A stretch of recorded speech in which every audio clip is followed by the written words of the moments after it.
Ladies and gentlemen and ladies, welcome to Game 18. Edmonton Oilers in the Toronto area to take on the Maple Leafs. Oilers riding high, 3-game win streak, 2 of those in overtime, 1 against the Nashville Predators and the New York Islanders. Coming off a game against the Predators where McDavid hit 1,000 points as I bite my tongue. Ouchies. Tonight we're going to do things a lot different, little different. How different, we're about to see. Now, let's hope we can all just sit back, relax, and enjoy the show.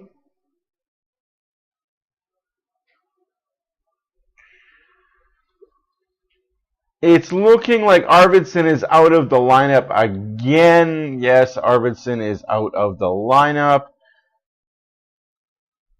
Perry draws in with the second line with Draisaitl and Podkolzin, Janmark, Henrique, and Brown, the third line.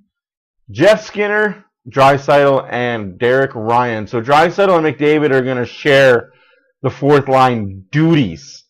We're going to show you something a little different here tonight. Little money puck, if you will. Hope you guys enjoy the new presentation I have for you. If you don't, let me know and I will gladly go back to NHL.com. So without further ado, let's bring up the moneypuck.com situation. Now, as you see here, you got the opening game line. They talk about the betting. Don't bet. If you do, bet responsibly. Don't bet above your means.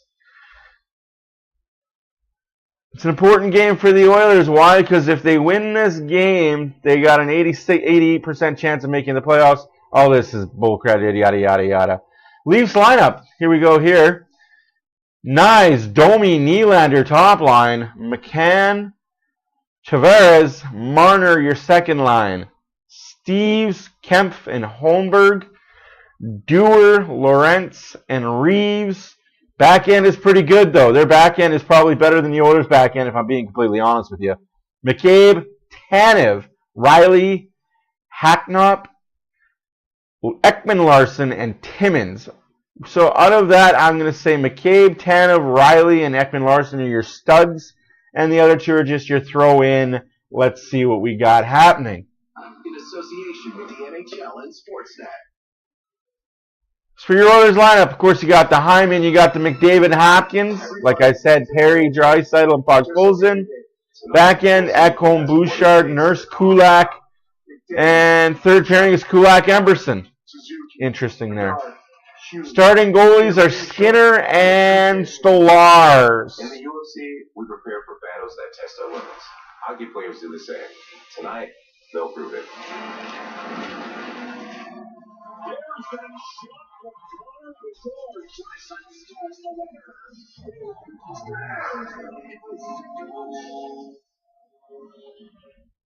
The excitement of the heavyweight clash mirrors the intensity of a hockey rivalry. Both sports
That's a long ways there, Lubo. $9.99 more from 2K. So give him 10 years.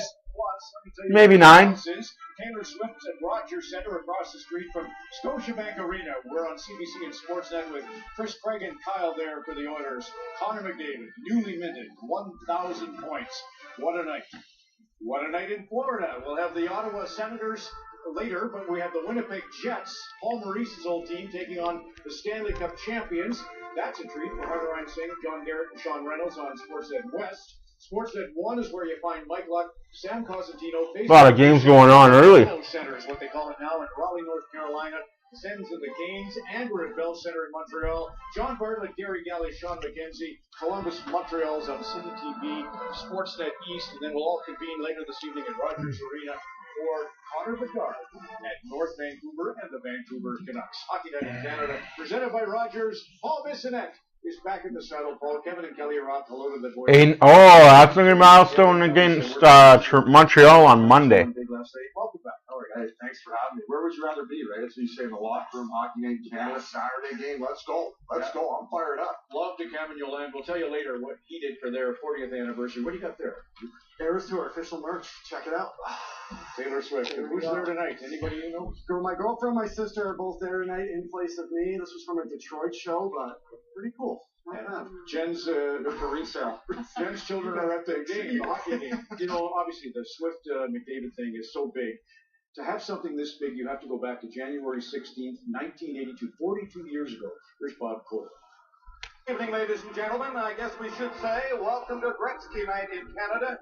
It's just astounding the way reporters have flocked into this building, let alone the crowd that has come from all over the place to see the Edmonton Oilers, led by Gretzky, against the Toronto Maple Leafs. Mickey, Bobby, this should be quite a spectacle. So it was actually his 5th visit to Toronto, Wayne, but it was the year he had the 50 and 39. Spectacle, testicles, wallets, and keys. But kind of like that, Pavarotti was doing an opera that night. The great Luciano Pavarotti. So the scalpers were getting $150 for tickets to go see the opera. Fans who wanted to see Gretzky had to pay $250. In today's dollars, that's $820 per. So it was nearly $2,000 if you wanted. Like, who could afford that? Other than maybe our producer, Brian Sager. So Brian Spear was there, the producer of the telecast. Oh, he was there that night, January 6th. And he was happy because Gretzky got a goal, but his team, the Leafs, won 7-1. So see if you see favoritism towards Toronto on the show. Kyle DeCosta, down to you in Scotiabank Arena. And Ron, your pal Jim Cuddy and Greg Keeler were at the rink here this morning, so there really is the sense of a grand occasion here this weekend with sport and music intertwined. Connor McDavid, the newest member of the 1,000-point club. One of the great images in hockey was when Guy Lafleur was celebrated for his 1,000th point. There was a young Mario Lemieux applauding him in the background. So, somewhere in this building will the next great star be inspired by what we will see here tonight. It's the Leafs and the Oilers. Are you ready for it? And I don't know how it gets better than this. Sean Reynolds, down to you in Sunrise. Thank you, Kyle. Here in Florida, it's Paul Maurice's favorite team against Paul Maurice's team. But don't worry about confused loyalties. Maurice says he only cheers for the Winnipeg Jets when they are not facing his Florida Panthers, but that hasn't really worked out for him. He's coached against the Jets 4 times since he's taken over the Florida Panthers. Lost all 4 games, and his players did not play well.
What are you guys' predictions tonight? Oilers gonna pull out a W in Toronto? Or is it gonna be the letdown, emotional letdown after the emotional high that was the McDavid 1000th point? You know that happens. It's just energy is way high. And for some reason, the next game, energy just not there. What says use? I think the Oilers might pull out a victory. It's not going to be pretty, but it's doable.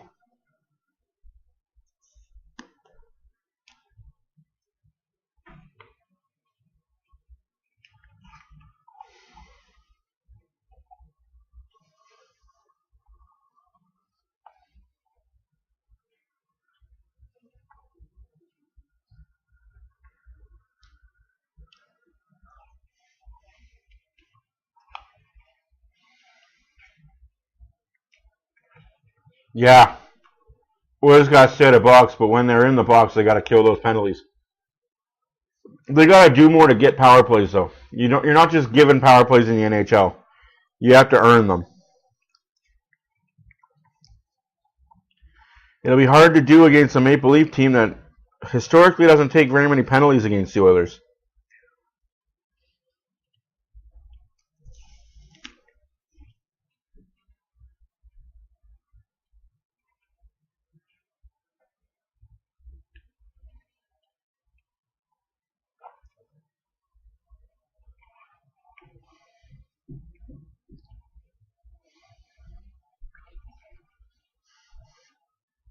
Hey, Trucker. 5-3 victory for the Oil. I can see that. I'm going to be a little more conservative and say 3-2.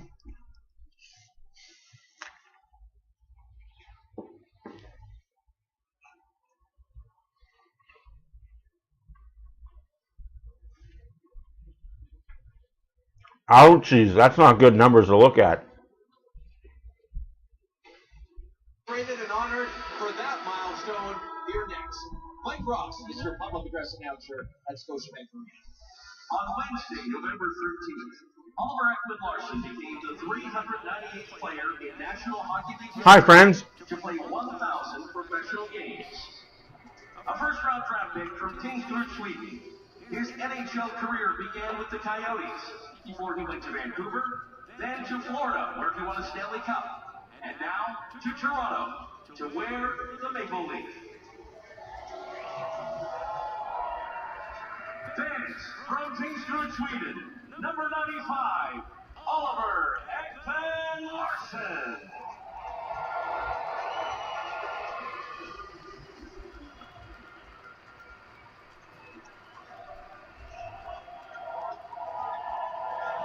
Joining Oliver, please welcome his father Patrick, his brother Kevin, his wife Maya, and his son Leo.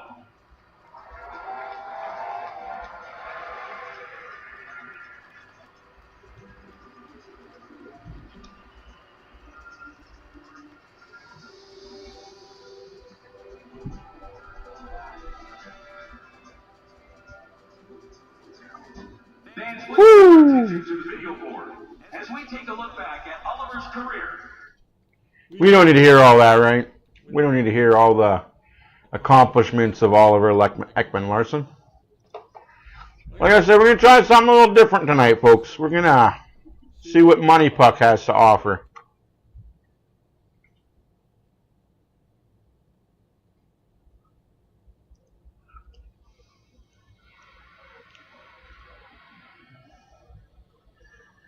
Arvidsson is still not ready to be able to play yet, but getting there. He's still a day or two away. Of course, they're showing every goal he's ever scored against the Oilers.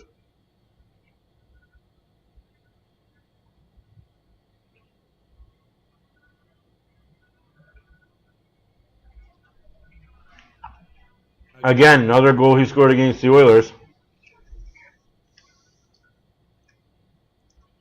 Man, Maple Leaf, why don't you bring up last year in the Stanley Cup final when he played against the Oilers for Florida? Sure, we're going to see a couple videos of that too.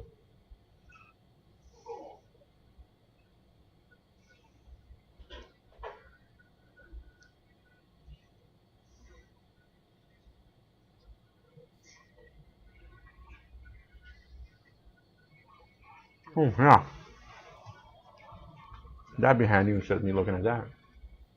I love you. So if I hear a loud bang followed by nothing, I will hide the body. You don't tell me what happened. We'll just... No. It will be a... I am finding us next time your dad's in town. Friday morning or Friday after school, she gets taken to Papa's. Yeah. I will pick her up Sunday night or Saturday night. You can figure it out from there. Well, not that much, but yeah.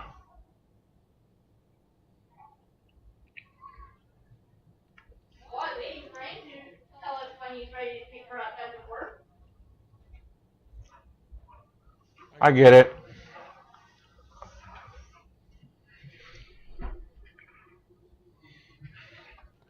Congratulations to Oliver Ekman-Larsson on 1,000 games. It's a huge milestone. It's a huge accomplishment. It's just, I mean, he's the enemy of the enemy of the enemy. Could have came to Edmonton, but he said he didn't want to play in the western cold provinces. I get it. You don't like snow even though you're from Sweden. So what you're telling me is next home game, that's going to be the stick that's going on for Hopkins. And his youngin is going to get a nice little stick. Nice. Nice.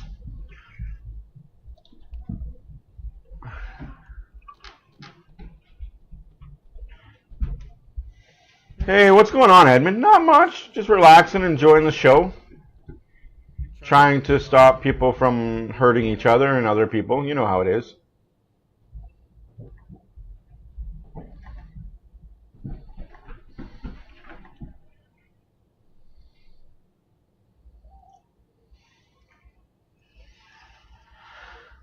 Oh, we got the national anthem right away. Holy smokes.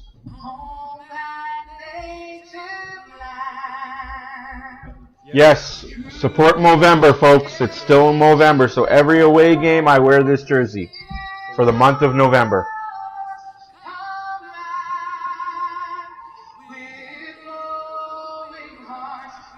Hey, Aiden, how's it going?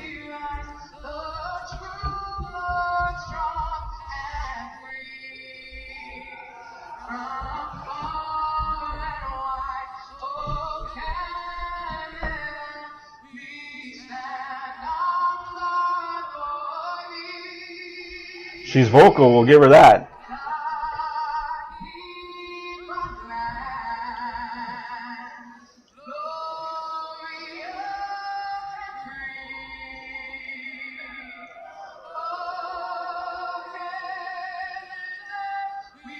She's very vocal.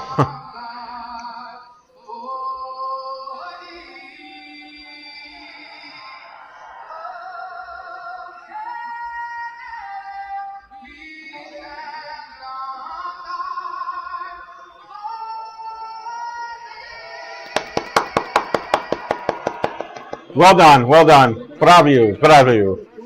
Belizero, Belizero. This is always start the draw on a tailor-made Saturday night as the Oilers collide with the Maple Leafs on Hockey Night in Canada.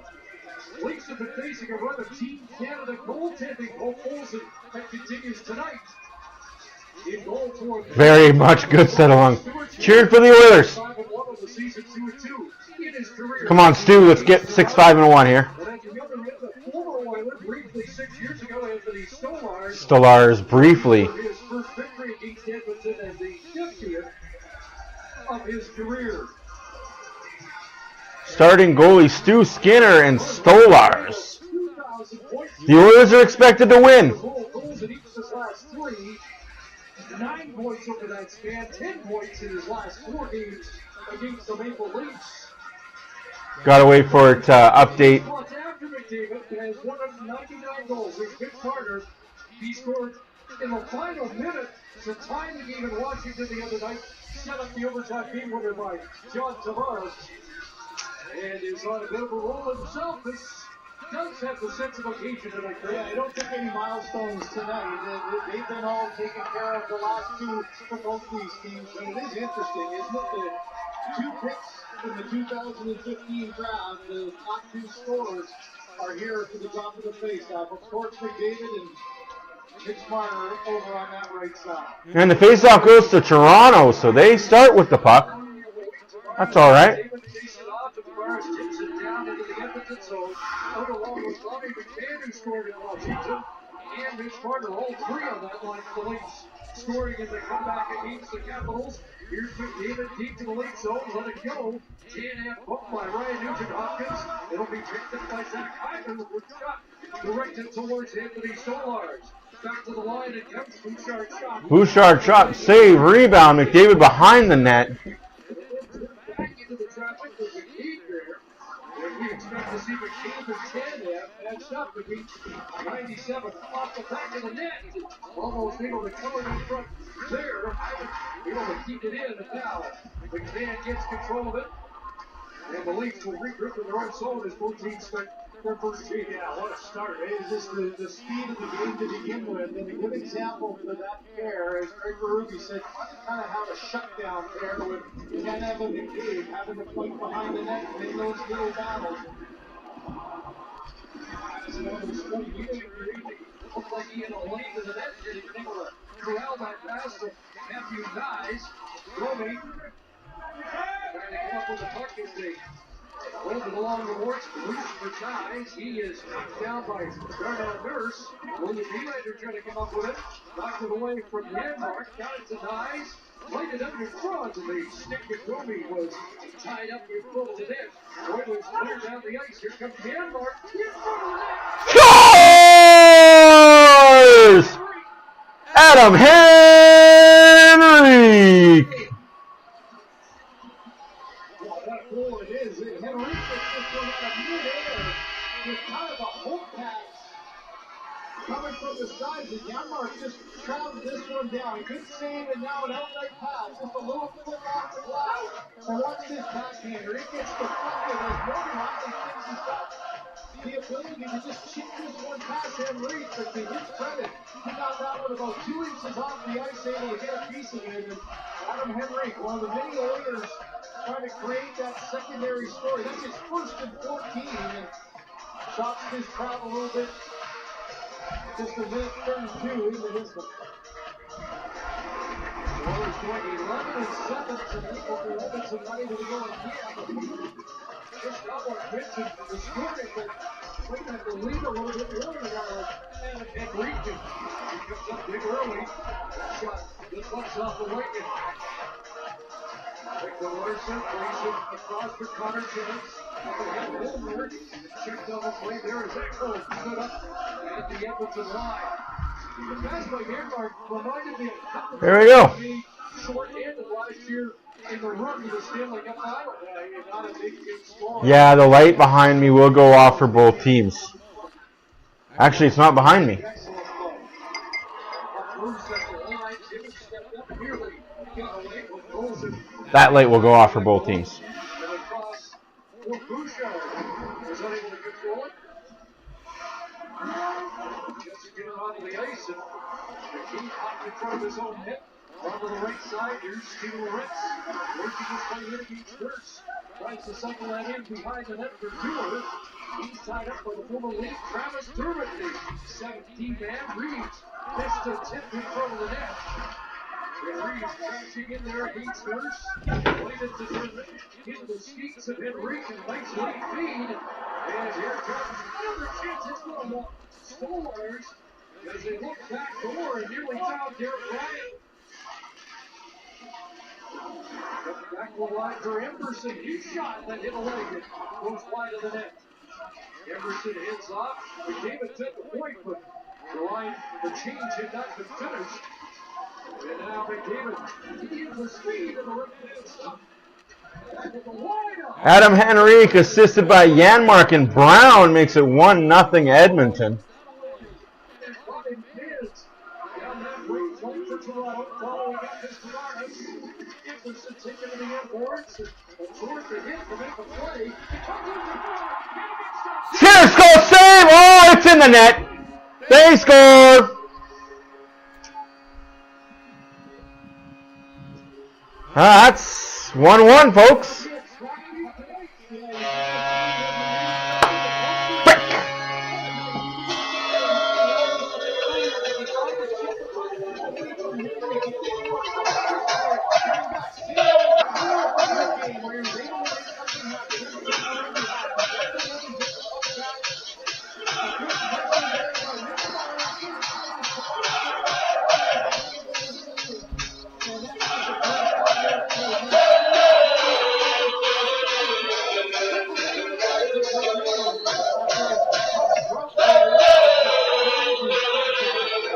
One, 4-3 shots for the Oilers. 16 minutes left to go in the first.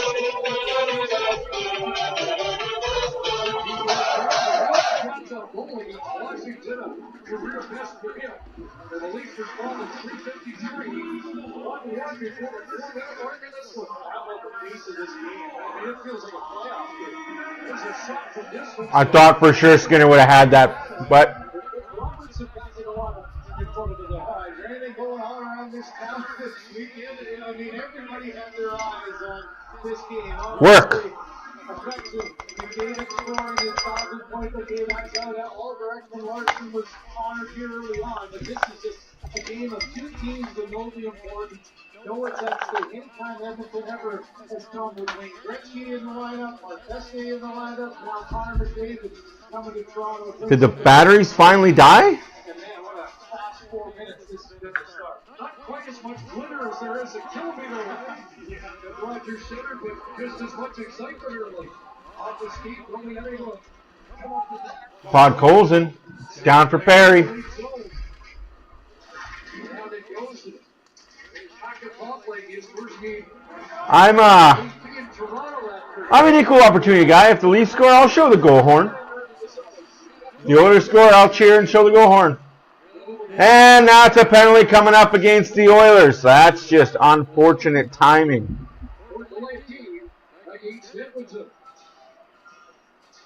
Had enough of the global betting behemoths? Bet on Canada's homegrown sportsbook, Sports Interaction, Canada's homegrown sportsbook. So when you have a pace of the game that you've seen here early on, these are the kind of things that happen. Everything's happening just a little bit quicker. Bouchard with the... Can't do that, man. Cannot do that. Hey, Northern, hey, Chucker, Lubo, Aiden. How's everybody doing tonight? Enjoying your Saturday night? What a fight that was last night. No, not really. It's 1-2 in Washington. They scored in the final minute to tie it. It's Marner got that one and fires that on Skinner. So the Leafs now 9 of their last 21 on the power play. Here's Tavares. Comes back to Marner over the Nylander. Skinner's shaking, man. He's jumping. Riley on it. Put it on goal. Convert that. Nylander gets a stick on it. Tavares saves the zone. We'll reset here. 88, and we have just got a piece of that. Great stuff there. Now it's Marner attacking. Downhill. Over to Nylander. Come on, guys. Get that puck out. In the slot again. Tavares. Nylander. Back across. And gets the stick. All pressure for the Leafs right now. Oilers blast to the league and penalty killing up the siege. Back to the sticks on a 35. Nylander able to bang it into the upper net. Back to Riley again. Off the stick and Tavares a chance to clear an Echo. Good clear by Echo. 44 seconds left to go in the penalty kill. Intensity trying to get there. You look at this power play for the first 12 games. It was very static. This one, though, lots of confidence. To pick puck movement. Right up and out. The defense outside there. Second unit on, going from the corner. 25 seconds left to go in the penalty. 13:30 left to go in the first period. 1-1 hockey game. Oilers had him, Henrique, from Janmark. Got the Oilers on the board. Maple Leafs got a goal quickly after that. Very much like what Zach Hyman does for the Oilers, trying to build that wall on the side, wasn't able to. Why is this not refreshing though? This is. Down the middle on the knob of the stick with traffic in front. And then William Nylander finds this puck as it's bouncing high in the air off the bat. Taps it with his stick, just misses, stuffing it in the corner. Skinner tries desperately to get across to his left. Been a double espresso start here tonight. Oh, man, is it ever? What a game. On that face-off, the Oilers able to control and clear. And Bouchard gets set to return. 3 shots, 6 shots. So one thing about doing it this way is it doesn't refresh itself. Turned over at center, maybe a break here for 27. And Larson able to get back in a hurry. McMahon ahead, and Robertson hits toward. Nick Robertson in the goalie. He'll fire that into the Block shot by Bouchard. Onto the screen. What a start. And Reek from Yanmark and Brown, but answered by Bobby McMahon from John Tavares and Vic Carter. Yeah, it was quite a predictable fight, especially if you saw the first round and a little bit of the second round. Tyson hit him twice. He hit him one good shot in the first round, almost knocked Jake Paul out. He fell against the ropes, and he was just huggy bear after that. And it's almost like Tyson's corner is like, okay, you showed him your power. You're not here to win the fight. You're not here to knock the kid out. You're here for a paycheck. Don't hit him hard. And Tyson, after the first 2 rounds, didn't throw very many punches. After that, he just stood there and let Jake Paul throw as hard as Jake Paul can punch, which isn't very hard. I want to see Paul fight an actual fighter in his prime and get knocked out. But hey, when you're getting paid, what did Tyson make that fight? $70 million? Just to stand there and be a punching bag for Jake Paul for 8 rounds?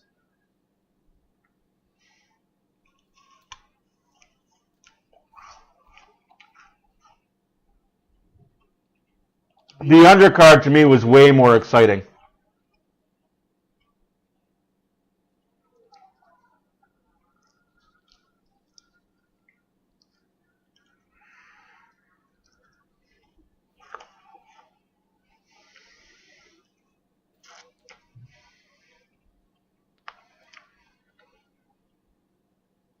After Bobby McMahon first signed his minor league deal with the Leafs, he drove from Wainwright all the way to Toronto to skate with some of the guys just before that COVID-shortened season. It was the only time he got to be around Zach Hyman as a teammate. For a while, when people were asking him who he modeled his game after, he didn't really have an answer. The last few years, though, the answer has been Hyman. He watches a lot of video to understand why he's so effective on the forecheck and how he complements his high-end line mates. And it was a Hyman-type goal for McMahon to level things here for Toronto. Glad nobody paid for it. Chat with Coach Greg Berube a week ago when things were going as well, but 14 shots on goal in the previous 2 games for McMahon as he dials it back up. And you know, with Matthews out, you get your opportunity to go off the lineup. Yeah. Goal in 14 games in Washington, he follows it up a little bit. Turned over there by the scorer. Greg Carter's coming back and he'll play it off the boards. McMahon's on the move again. Here's McMahon. Yes, again. Skinner able to close the wickets on a nifty move by McMahon. So he's out of the gate tonight. Now play the hit by Hyman into the middle for Bouchard. Oilers invade the late zone. Dry settle in the middle. It's Funcourt. Oh, man. And the Leafs will double up. Well, that sounded like the knob of the stick again for Stolarz. I think he was shocked that McDavid pulled it to his backhand, but he got a lot on that release with some traffic in front again. I'm just trying to get some apples down here, guys.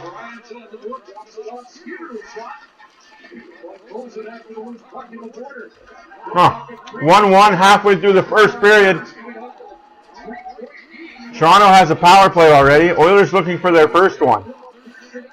At least they went 0 for 1.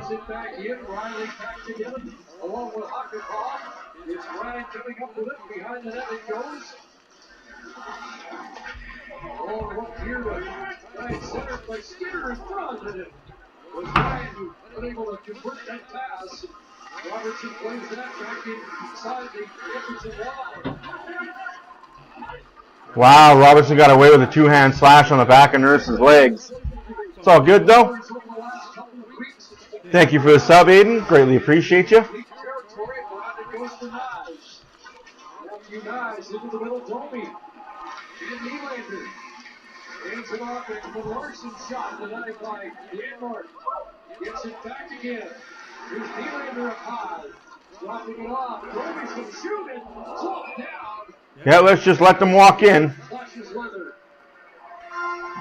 Well, you mentioned McMahon having a talk with Craig Berube, and I'm sure this would be one of those videos that you show. When he's at his best, it's that skating downhill, does a good job of getting it to the outside. He's got deceptive speed, and that time he caught Bouchard a little bit on surprise, but unable to keep control of it. Here's Matt McDavid there through, and just through the legs. Zach Hyman and almost found the back of the net. Sounded like it hit the knob of the stick by Anthony Stoll. Montana trying to filter that puck through. Back around the goal, Troy Stitcher off the boards under center ice. That pass, Robert Browning down inside the line. Now, of course, former Maple Leaf. And Mark and Brown. Looking to center. Looking up by Domi. Nylander reverses it away from traffic. Well, now the game slowed down quite a bit after that track meet 5 minutes. It slowed down to a kind of a pace the Maple Leafs like to play at. That shot goes wide of the net. Tavares picks it up. Lays it in behind the cage, and McMahon gets there first. He'll look to center. Walked away. McMahon trying to come back together as he ties up Hyman. How's that not a penalty? With the check, sends it away up to Hyman at the Toronto line. Watch there by Riley. Marner in support. Taken away by Nugent Hopkins. And Marner able to hook that away to the line. And here it is. McDavid gives it to Hyman. Hyman shoots it away from the net. That's been the year for Zachary Hyman this year. Everything is not going in. It's not even going towards the net. It's funneling the other way. Last year was one of those years everything went in. This year, nothing goes in. Next year, it's going to be about the same of mid. Some will, some won't. But this year, nothing's going in. Shots are 9-5 for Toronto. 0 for 1 on the power play, Toronto. Oilers have yet to get a power play.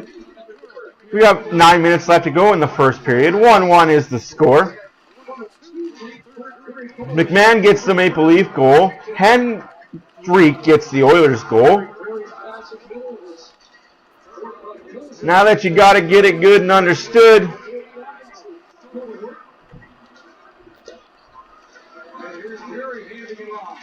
Draisaitl. Gets an extra shoot here with Nurse shoots, hits the net, makes the goalie make a save. That's all you can do, right? Force the goalie to make a save.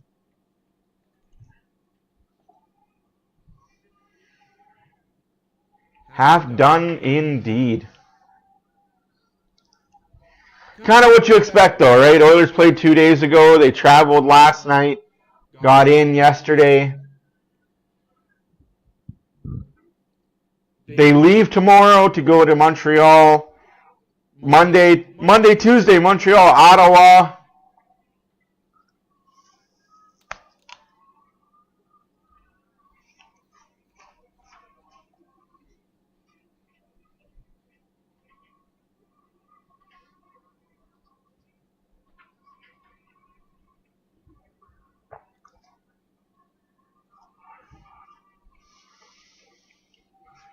Apples and peanut butter again. Yep.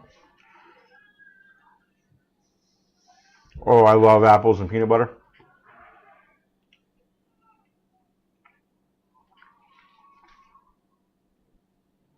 The apples gotta be crisp, but not stupid crisp. They gotta be that balance between crisp and but not hard. You know what I mean? Like, if you know what I mean, you know what I mean.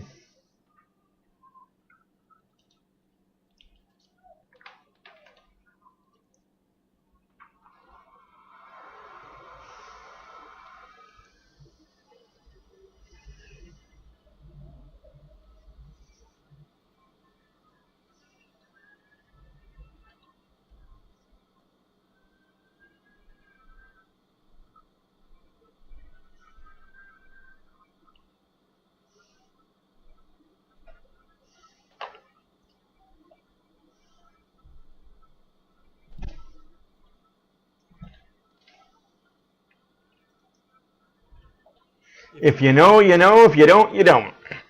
I feel bad for you. I'm doing a good solid start, but it's been the lead I kid. as well. Both these teams have been ready. Draisaitl loses the puck on the face-off. Those being 2-11 apart and report Edmonton, McMahon, or Toronto. What a bad pass. Travis Rivers back in his own zone. Starts the breakout for Edmonton. Here's Sketcher dropping it down into the weak zone. Oilers up to play around. Timmons playing to set that pass right at him. Get hit by Dermott. And the Lakes will try this near side. Edmund Larson here again with Timmons. It's Hockett now alongside Morgan Riley. That left right on each pair. With a puck mover on each pair for Craig Rudy. And there goes Toby on the move. That's what we see. Plastic wide by Nylander. All the way back into the league zone. You can hear Nylander from up here. I mean, he was yelling for that one. A good little stop up by Domi. Nylander just missed the shot. Maybe 3-4 miles up north. Domi will reload to Nylander. Get it back. Nylander shot off a leg. Tied up was Anderson. And Max Domi's on it again. At the line. Riley turned away from the pressure. Nylander spins it back into the corner.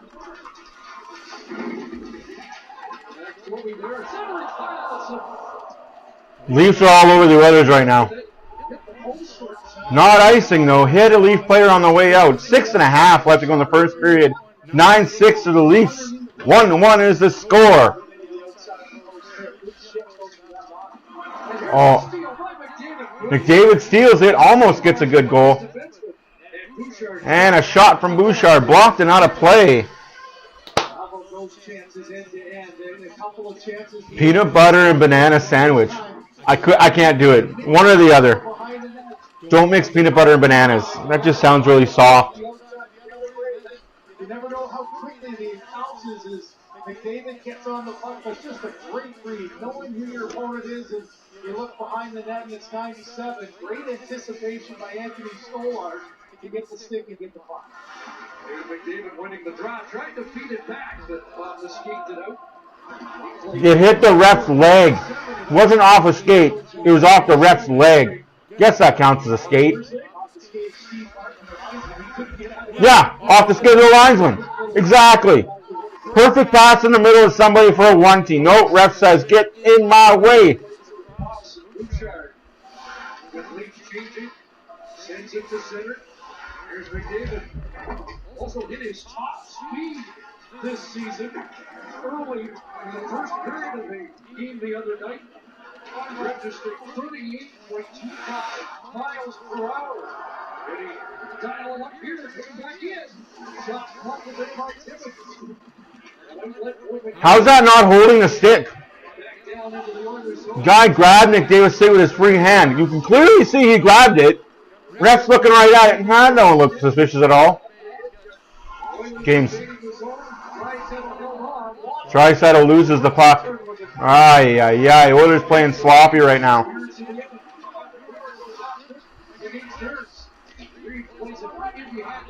Hey, Renegade, how's it going? Yep. They're just playing sloppy hockey right now. 5 minutes left to go in the first period. Offside. Put the play offside. So 5:11 left. Opening period. A good one here. 1-1. I'm going to see if I can do something here, folks. Give me half a second.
See if this works better.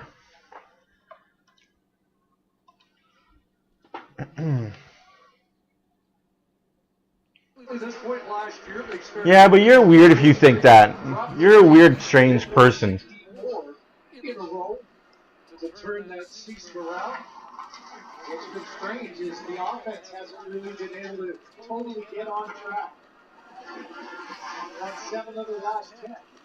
There's a center pass. Hey, we got a shot on net. Just the first 3 goals that Edmonton scored. Yeah, we saw that. Just the oddity, right? And the fact that, look at the Edmonton Oilers, their ranks this season. They're getting the chances. Always put possession time. First. But you look at their goals for on the season, just 2.76, tied for 19. And Chris, that's the lowest number, second lowest number that the Oilers have had. And you think of this group being able to score a goal. It hasn't been the case early on. Draisaitl back in, a rebound, gobbling up by Knies, who skates it up to center, rolling across. And here, Morrison. This was certainly there by Kulak to deny a scoring chance. Big play by Kulak there. Flip back, and center ice, looked down by Perry, hands it off to Draisaitl. He'll work his way in. You mentioned 11-7 gives Chris Knobloch extra opportunities to have either 97 or 29 on the ice. Here's Nylander shooting. That was blocked before it could get to the net. There, let's see how that works. Jumped back out by Draisaitl to center. The last 9 changes. This is going to be just the third of the last 10. And either Draisaitl or McDavid aren't on the ice. You're right, it does give him the flexibility. It makes it much more difficult for Clayton Ruby in the match game. Here's a drop to Robertson, walking in. Good block there by Emberson. Skinner with an outlet. Cool it down. With Ryan, but unable to get loose. The game on the ice by Emberson was unable to see. Offside, Maple Leafs.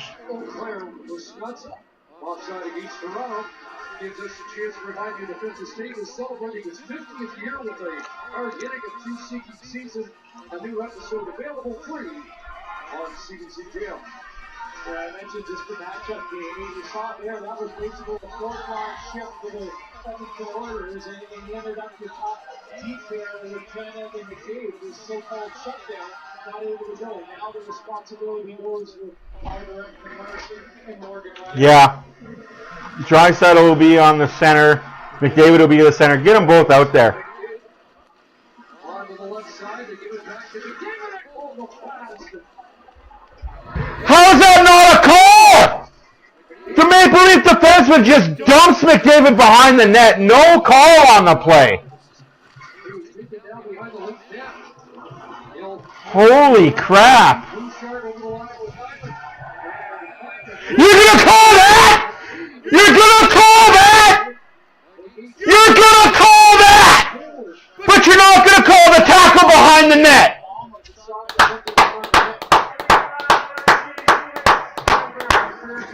Congratulations, Maple Leafs. It's in. It's in. He ends up wearing that one. It hits him instead of getting through. And this is one that Hyman, you almost know that the collision's going to happen. He just couldn't get out of the way. And, he's arguing the call. But after that drop, he went right through the middle of the ice. What a fucking joke. Right at him, and he draws the penalty. There's not a lot of penalty kill unit. 62.5% of Okay. Funny how Sportsnet didn't show McDavid getting tackled behind the net, though. Can't do that, right? Hockey Night in Canada can't show anything bad the Maple Leafs ever do. Larson hooks that pass around for Nylander. He walks up high, in reach. There's a pass with a shot fired high that ricocheted back to Nylander. Goldie in the slot. Down low to Canada. Fired high. Back out to center. So Leafs spoke with their second unit. Craig Berube wants that unit to change there. Mitch Marner was on the ice when the penalty happened, and he was surprised that he wasn't set out there to go. But the call from the bench is just trying to get a 35-40-second shift in the top unit out there which they have. Marner works his way in and gives it to Toronto. Nice goes to the front of the net. Pass back. And Nearly stolen by Brown. They keep it in. Here's Wheeler for Brown. Shots, and that hits somebody in front. Looks like Darnell Nurse saves the goal. Away goes Connor. Darnell Nurse saves the goal. Connor Brown. Half breakaway, but Stellaris makes the save. Short-handed chance for Brown, and now the power play gets pointed in the right direction, and back in they come. Here's Parker. Morgan Riley. Back into the corner for Marner. He centers. Great pass. Tavares puts the redirect and it's gathered. Connor Timmons bouncing back in the line. That's off the leg and Mike Olsen starts back for Edmonton. Under 20 seconds remaining in the power play. Olsen just closing to the far side. Tavares went to the bench frustrated there. That was a great read by Timmons. A hard shot pass to the tip, and Tavares just couldn't get it up. Stopped up in the line. Edmonton almost countered, but then it's Nick Robinson with it. No goals. 0 for 2 Toronto on the power play. Oilers have yet to get one. After one, Oilers have yet to get a power play. Funny how that works out, eh?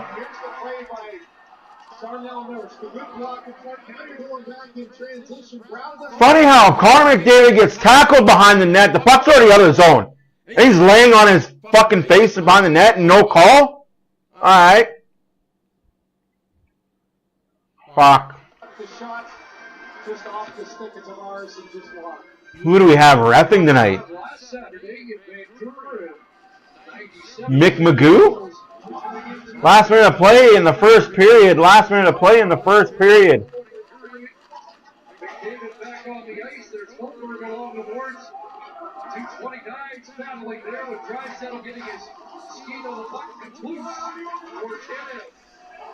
Up the board, Robertson unable to deflect that out. Kept in here by Echo. Trying to spin away from Holmberg. Hands off to Bouchard, gets it back and rips that shot wide. Camp trying to get it out and is able to do so. Lit high in the air by Robertson. 30 seconds left to go in the first period. 1-1 is the score. Again, Maple Leafs are 0 for 2 on the power play. Stopped and started, did a pretty good job of protecting the middle of the ice, not getting beat one-on-one. Bouchard back, third line comes out for the Leafs in the late stages, and it looks like Bouchard's just going to camp out and drain the clock in a good first period.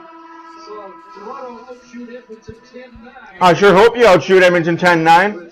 You had 2 power plays in the period. Holy fuck. Good commenting there. Great commentary there, bud. Holy crap.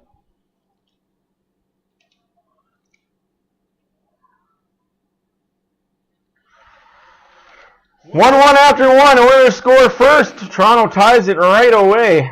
Lots to talk about. Lots of games going on. Hey, Oilers time, Bob. How's it going?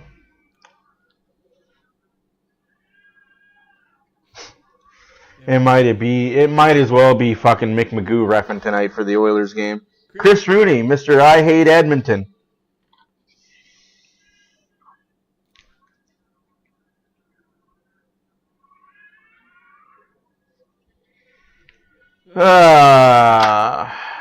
It's all good, folks. 1-1. Can't complain about a 1-1 score. Out of town scoreboard. Shall we talk about it? Let's talk about it. Get it out of the way so I can get out of the way. Canadians 1, Blue Jackets nothing after 1. Also after 1, Lightning 1, Devils nothing. After 1, Florida 1, Jets nothing. After 1, Flyers 2, Sabres nothing.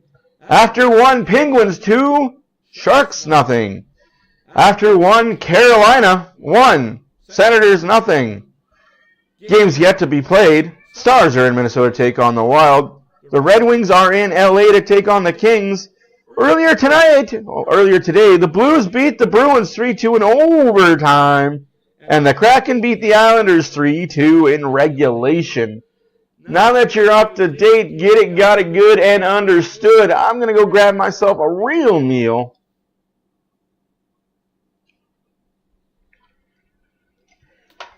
I'll be back, folks. Enjoy the Ritz.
All right, ladies and gentlemen, ladies, let's go back to something that we're all used to.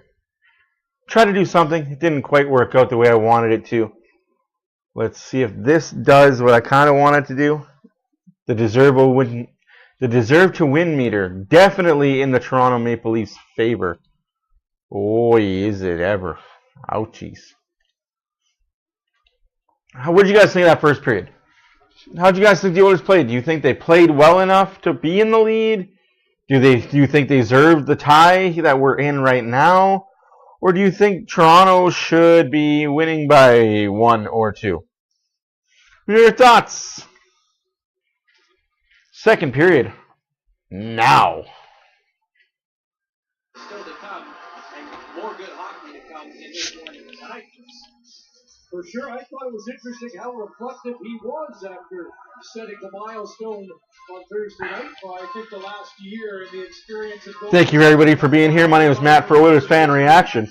If you're new here, don't forget to push the subscribe button. If you've been here and you're neglected and you're just not kind of sure, enjoy. Hopefully you enjoy. You can also push the subscribe button. If you've been here before, push the like button. Leave a comment. Let us know where you're from, how you're doing, and what brings you by.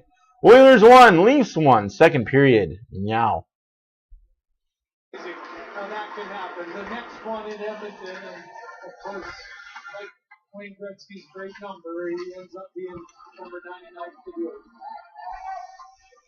Oh, we start the second period. Here's Nice with a split pass for Domi. Shoulder to shoulder there with Kulak, and Edmonton turns away with the puck. Up ahead at center, Draisaitl. A little saucer over there to Kulak, looking in with an Oilers change underway.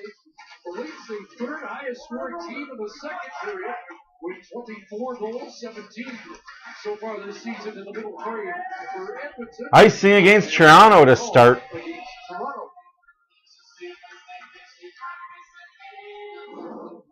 Get the feeling that no matter what, you're taken care of with BetMGM.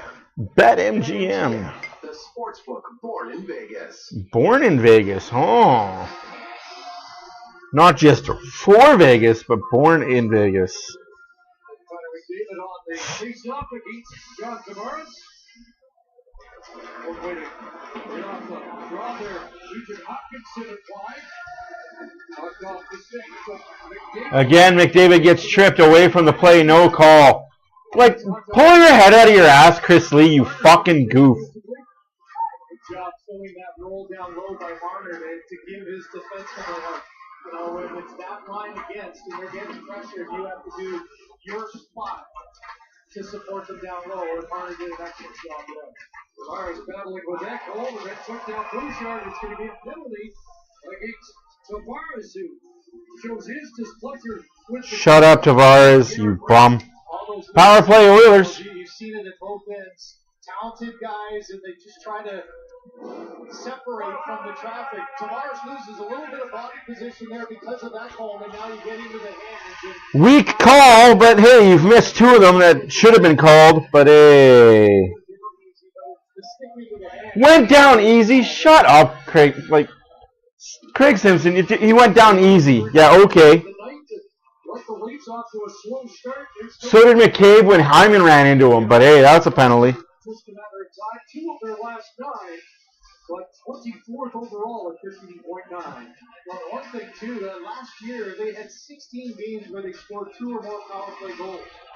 They've got none at this point of the season.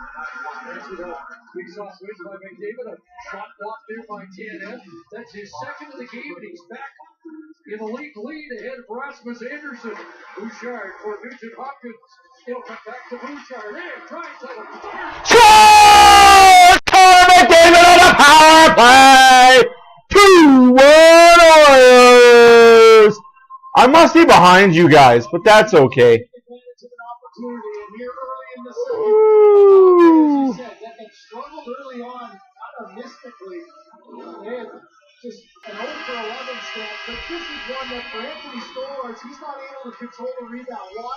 Because it actually hit Zach Hyman in front, goes right to his partner.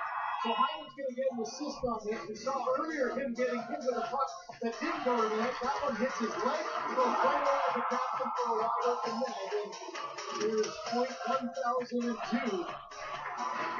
for Connor McDavid. It is 12th goal of the season, now goals in 4 consecutive games. The Washington will tie for second in the league lead in goals. Sam Reinhart's got 13, but Leon Draisaitl, Connor McDavid, Morgan Nylander all in the punch with 12 of the moment. 2-1 Edmonton. Edmonton lead.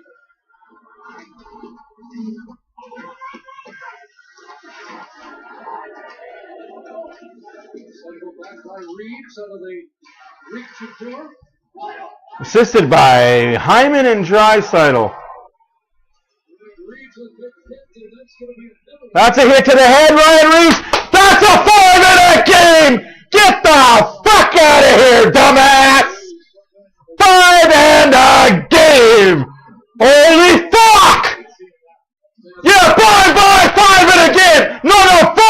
Don't put him in the box.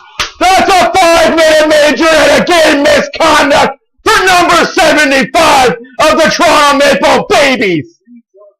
Fuck you, you fucking idiot. See you later. Chrisley, you don't better make that a 2. Piece of shit. You know, after a goal against, Stupid piece of shit. Trying to get a little bit of energy going, and this is one for Reeves, just trying to get in on the forecheck. No question that the head was,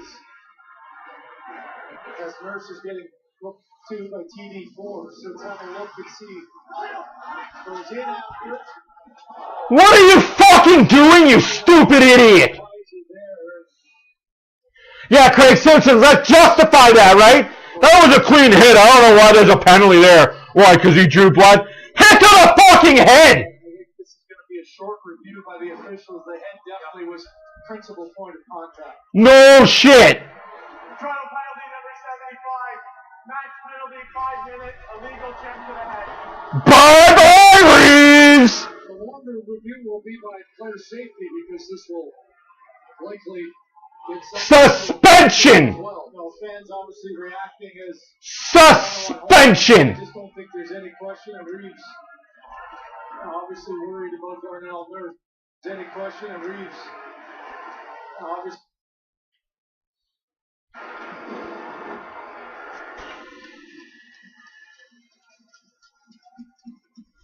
That is a very good question. Probably.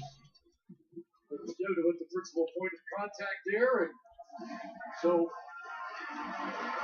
Reeves out of the game, but right back to the power play, the Edmonton Oilers. Yeah, and you know, from an Oilers perspective here, you see one of your most popular. I'm going to say it does. Interesting. Go down like that, and power play that just got on the board. Yeah, he got cut by his visor. Wrap up here. You got an opportunity for. But yeah, that shit can't happen. Score as many as you can. This is If you're Ryan Reeves, you should be ashamed of yourself. as you mentioned, caught a little bit of fire lately.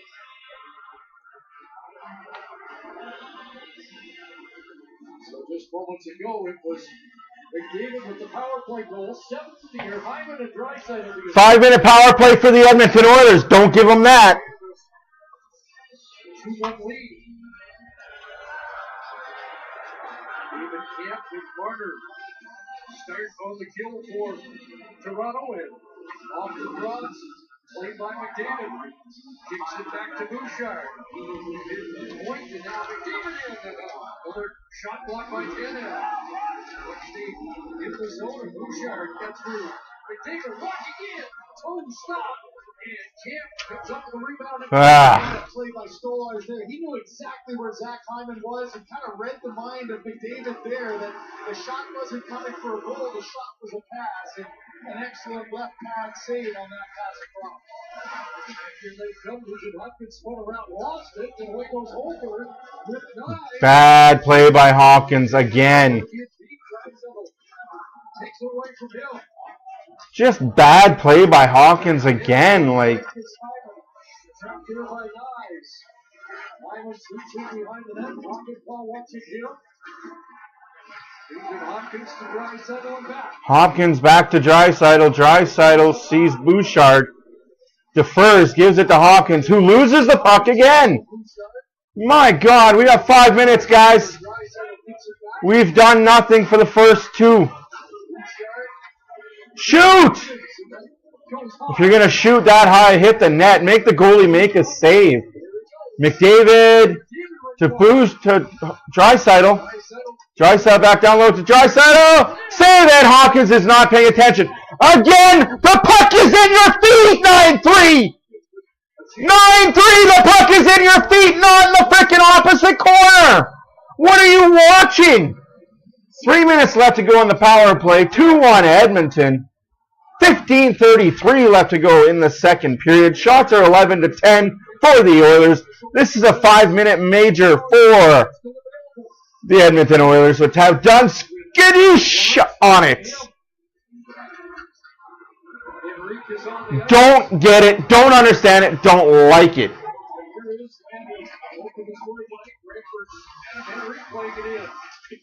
Edmonton sends it back around. Henry's got it on that left flank. We'll come back to Kulak. And Skinner. He got swarmed with Lieutenant player. Just not good enough on the power play. Just not good enough on the power play. They're very aggressive. This is a little different.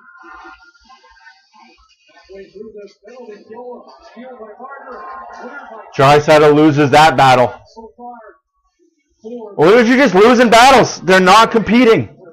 You've got the power play. Stop giving up the puck. You're not competing hard enough. And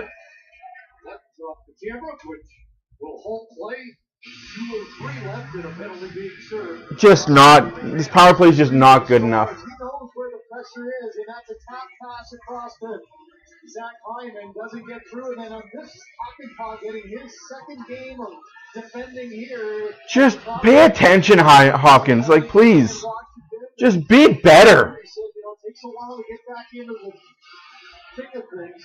He was a little bit tired in the third period in Washington, but did a good job on the penalty kill there. Does a great job there. Welcome back after a half season off. And your first opponent is Alexander Ovechkin. And second is Connor McDavid. It's a tough league to play in. And this little break here gives the Oilers quite a bit of a chance. They never took the blood out of the corner, and all of a sudden now in the whistle they're going to do so. You know, the special teams makes no sense. You get to the Stanley Cup final. Look at these numbers. I mean, the power play was impressive when you go 25 games, but Chris, that 94-3 on the PK, was almost unheard of from NHL standards in the playoffs.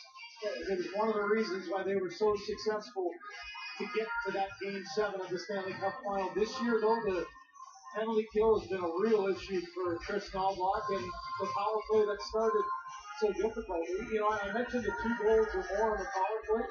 Last year, through 17 games, they had 4 already. And they're trying to do that for the first time here in game number 18, since they have 1 to this point. Like they've been able to fix the ice down the Edmonton zone. There's 2 shot attempts so far in almost 3 minutes of this Edmonton power play. About time you win a face-off on it.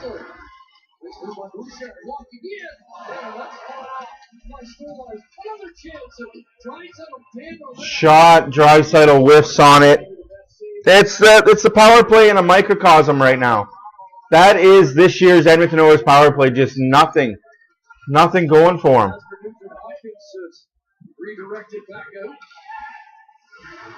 Nothing going for them at all. Can't get in the zone. Can't set up.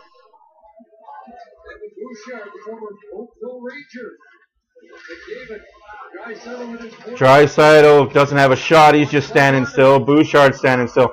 Hawkins is at the blue line. Skates in and passes. Instead of skating in and shooting, you pass it. And McDavid loses the puck. That's the power play for the Oilers right now, tonight and this whole season. That is the Oilers power play in a fucking nutshell. 5 minutes of nothingness. Oilers instead. The good penalty killing, just trying to keep everything. Here's just a great save. Dropping in front of him. And Just Draisaitl from a really difficult angle just couldn't quite get all of it off the toe. There, of Anthony Stolarz as he slid across. I think it was going wide anyway.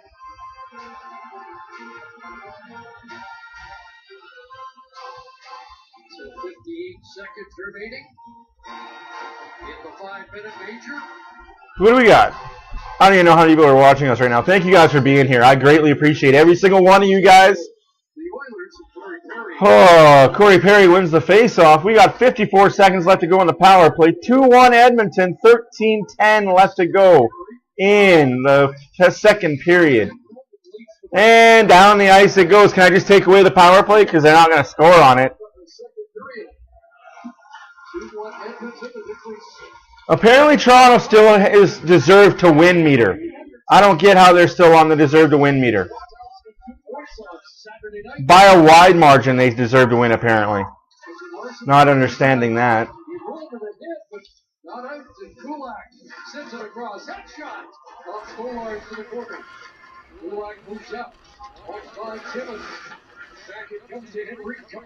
Somebody shoot.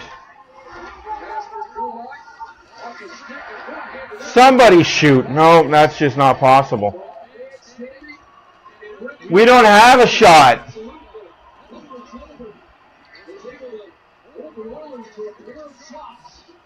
Two shots on a 5-minute power play. Just not fucking good enough.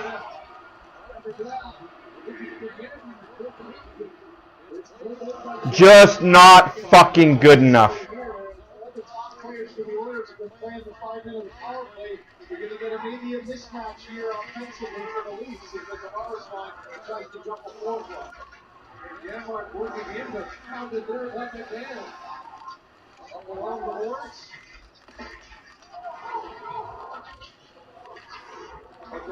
Sent around to the point for Emerson. Back in behind the net. Robert Simmons there. Redirected by McCann, chasing after it. Face off in the Oilers zone.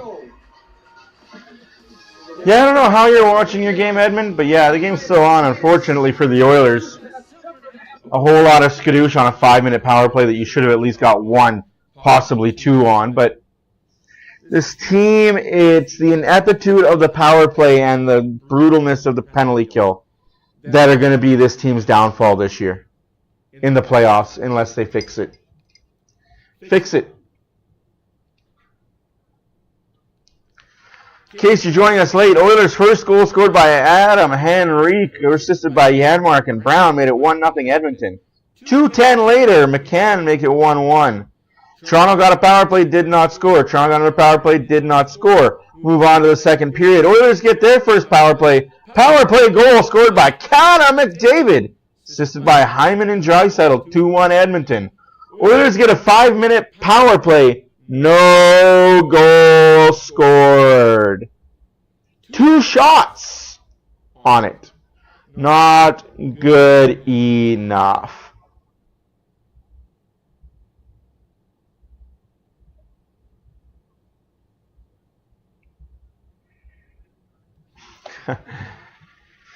Five on five. Oilers better hope that that doesn't come back to haunt them.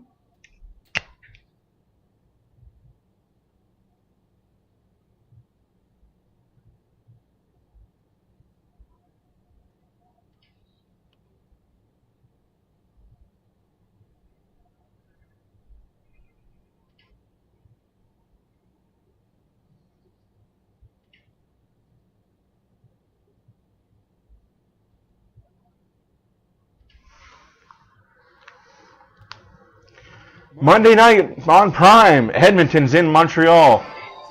Get ready for another Prime game, folks.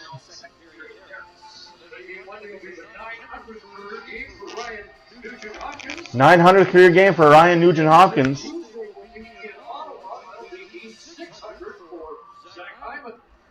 And 600 for Hyman in Ottawa.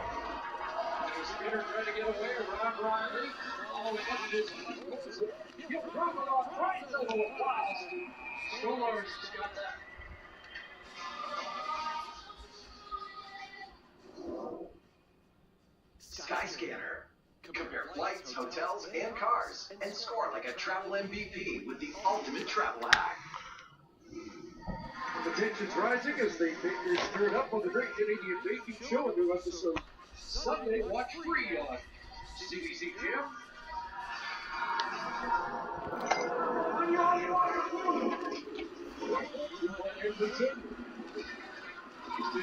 Pod Colson gives it to Draisaitl. Stature shot save.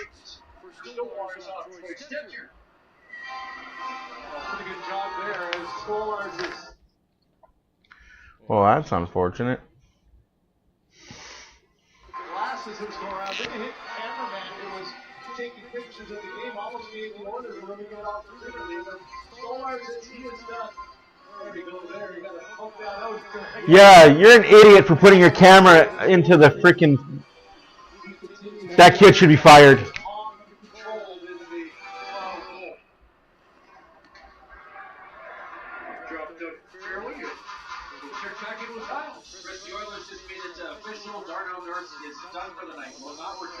Nurse is out for the night. Down. Good thing we dressed 11 and 7. What a joke.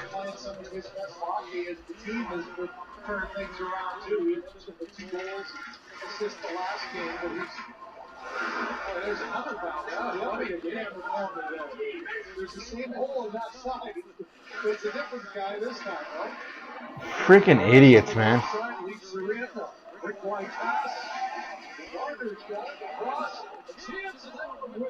So, guy rips the Oilers stick out of his hand. No call. Interessante. All right.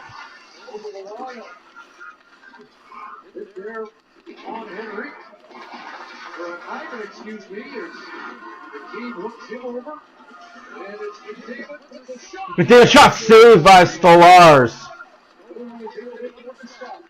Hyman behind the net. Anderson wanted it. Oh. McDavid on the back check, taken away. Game 660 from McDavid as he ran into Tavares. You're gonna call McDavid for Tavares going knee on knee, you fucks! Tavares grabs onto McDavid to stop him with speed, and he's the one getting the call! Holy fuck!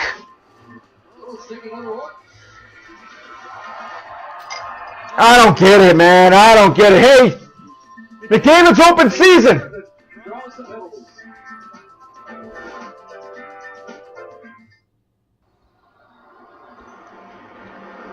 Recipe to beat McDavid and beat the Oilers, just hold him. Hold him, knock him down. He'll get the penalty for it. What a fucking joke. Chris Lee, you're a fucking embarrassment to the NHL officiating crew.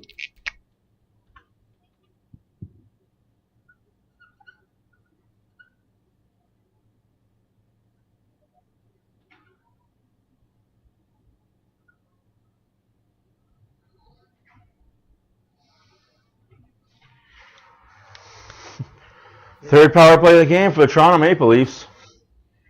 What a joke. Just keep attacking McDavid. It's okay, you're allowed to do it. Keep tackling him. The Grey Cup's tomorrow, folks. Why are we letting tackles happen?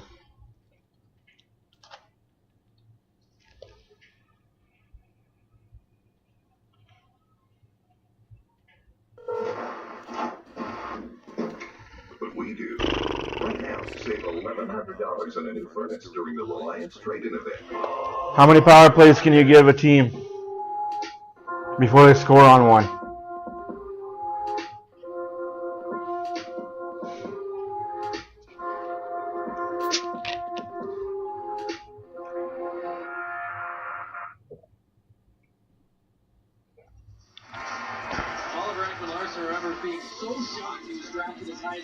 He's about to. Like, you can see, he's just about done with this bullshit. And he remembers a group of them going over to watch bunch of play in January that year. They came back and said, we have no idea where we're going to be picking, but we really like this guy. He joked that Oilers win the face-off, send it down the ice. We got 9.5 left to go in the second period. 2-1 Oilers is the score. Shots are 14-13 for the Oilers. Toronto's 0 for 2 on the power play. Edmonton's 1 for 2 on the power play. This is Toronto's third power play. They got a minute and a half left in it. Nylander gaining the line. Eyes on the left wing. Back to Riley. There's Nylander.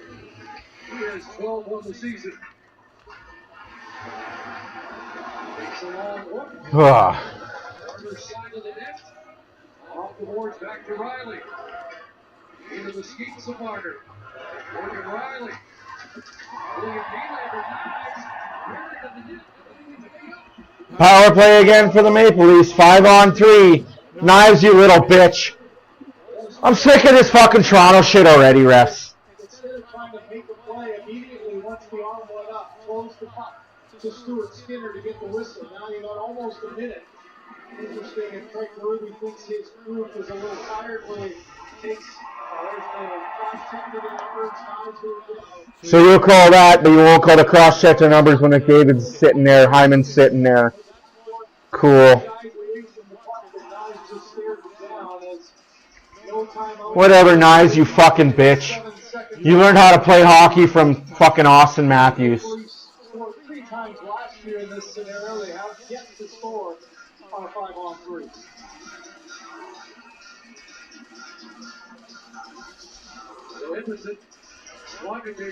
They're trying.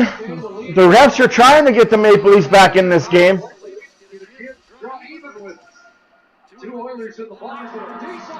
Face-off win. Down the ice it goes. Hawkins wins the face-off.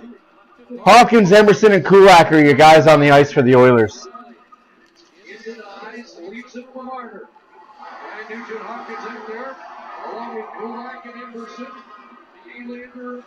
38 seconds left to go on the 5-on-3.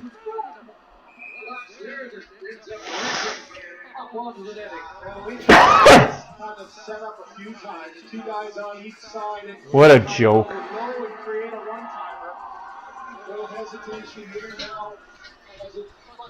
Rotation there at the top opens up the one-timer. Really good stick goal for Ryan Nugent-Hopkins. Red Goblin couldn't get in the shooting lane to make the block, but instead his stick does just that.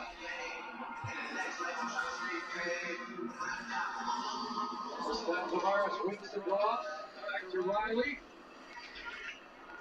William Nylander. Yeah. Down low. Tavares side of the net. Back door is dived. They play it from behind the net. From Gretzky's office back up top. Sorry, folks, I'll be quiet for a little bit. Left in the 5-on-3. He'll be a one-timer right on. Nylander after his own rebound. But Skinner with the goal. All hands on deck. You got both Darnell Nurse. You got Ekholm in the box. So there's your 2 top defensive penalty players. And a good job by Kulak and Stetcher to hold the fort and make those plays. And McDavid gets on the ice, goes to the bench, and now it's a flag on 4. Nylander lost it, turned back again, 45 seconds remaining in the Toronto power play. Trying to draw even here in the second period. Ricochet to Robertson. Skinner tried to stop it up. Look at Nylander right now. What a play by Skinner there. Hey, you know, that's a quick read that he has to make. Didn't get all of it, but slowed it down enough so that his defense could do it to make it clear. Gibbons sends it in. Domi, Robertson, and McMahon out there now. From the corner, Robertson. To get control of it, Robertson pounding it. 5-on-3 killed.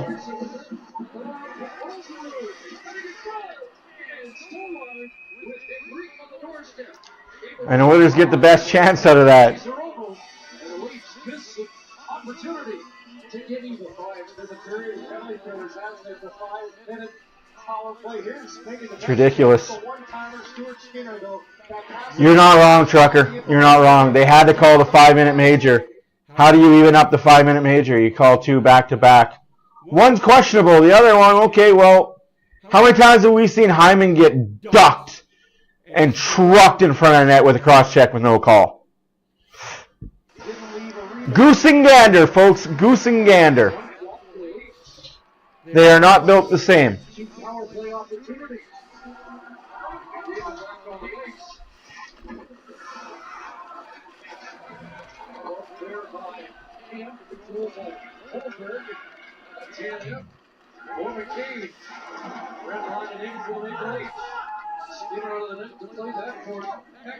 In case you're late, Nurse will not return to the lineup.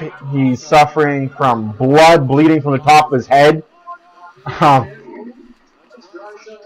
Reeves got a 5 in a game. I am going to assume that it's going to be a 5-game suspension. Repeat fucking offender.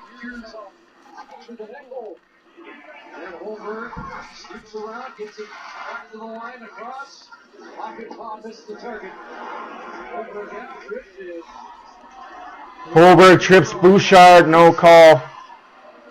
Man.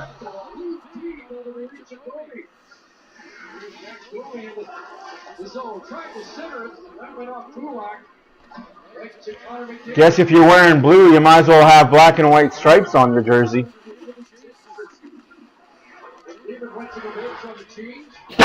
Excuse me. 5 minutes left to go in the second period. 2-1 Edmonton.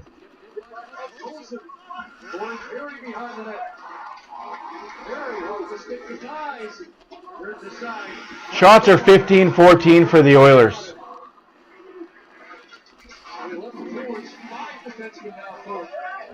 I guess it does refresh itself, but apparently it doesn't matter. They still say Toronto's going to win the game.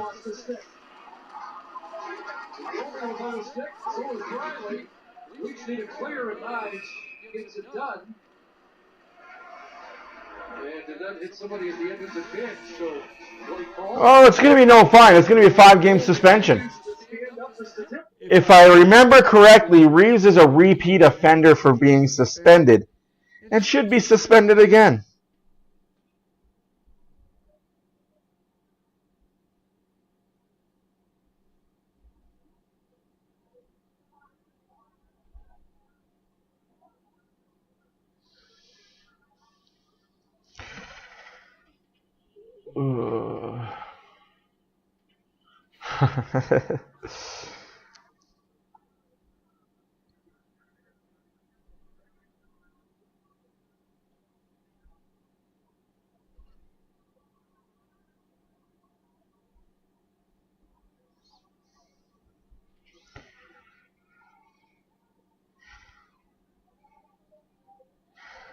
Ryan Reeves has been suspended 1, 2, 3 times. I call that a repeat offender. But that's just me. What do I know? I'm just a guy, an idiot that sits in the basement and yells at his TV because his favorite team is playing. Thank you guys again for watching. My name is Matt for OilersFanReaction. You know, I might be able to get the socials up now that I've got it done this way. You get it done, understood?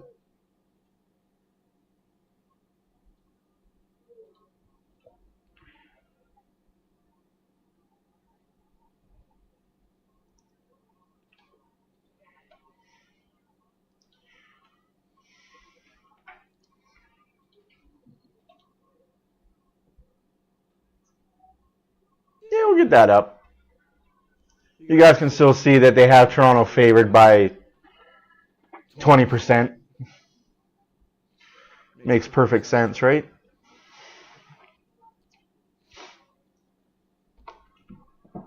The second highest scoring player in history.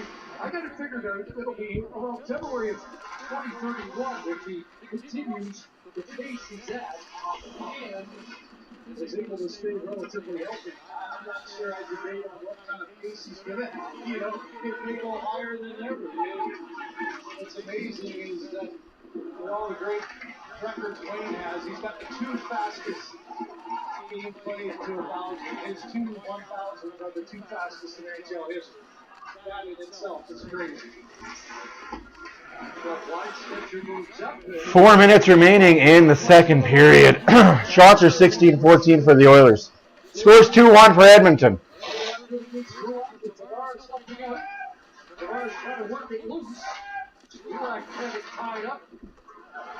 It's definitely from Vegas. Man, I hit something in my throat when I yelled.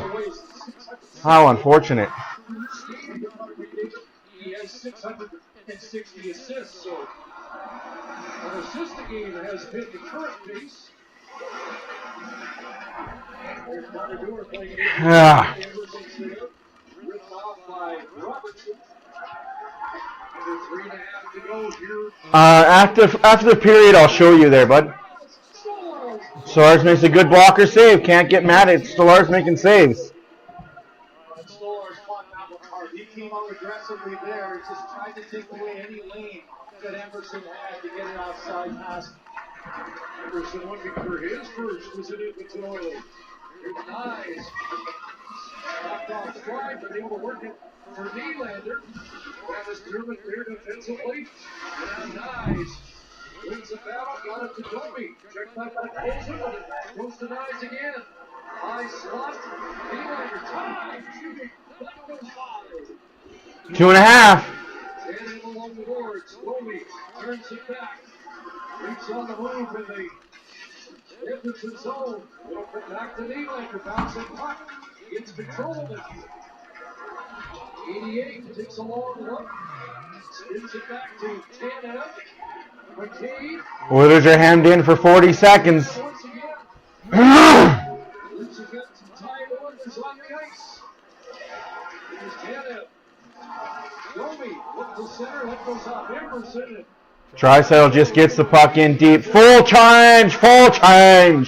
2 minutes left to go in the period. 18-14.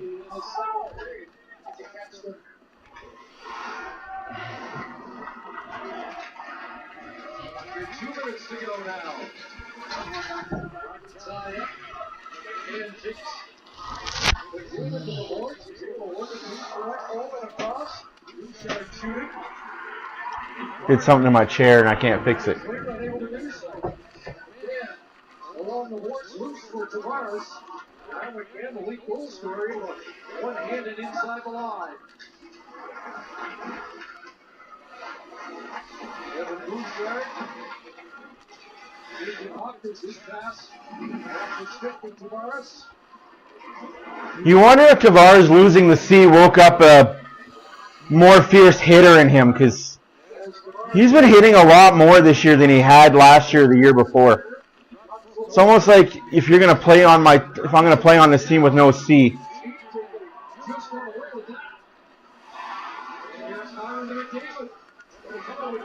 McDavid gets tricked again! Holy fuck, ref, you're looking right at it! Like you're looking right at him!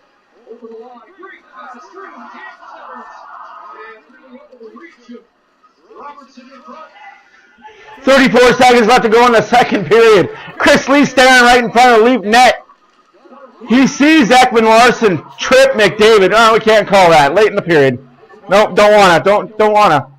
More interference for Ekman Larson.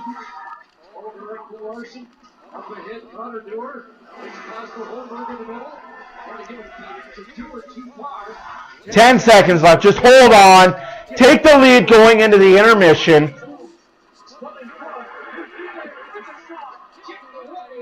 And they do it. 2-1 after 2. F the Maple Leafs. Honk, honk. Karma's calling. Oilers winning this game by 1. All right, I'll show you how they do that there, Big Shoots. Oh, I don't want to get rid of that. All right, so how they determine the deserval-meter. I'll get rid of myself right quick here. I'll leave this up for you guys to see, because I know there's probably more than one person that wants to see how they do this. Home team scores, yes. Away team scores, yes. Chance of outcome, 5%, 50. Tie game 1-1 goes in a shootout as a game result.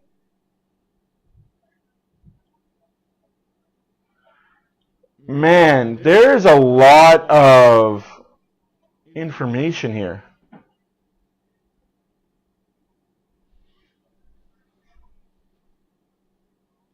Expected goals. Okay, deserve a win. Here we go.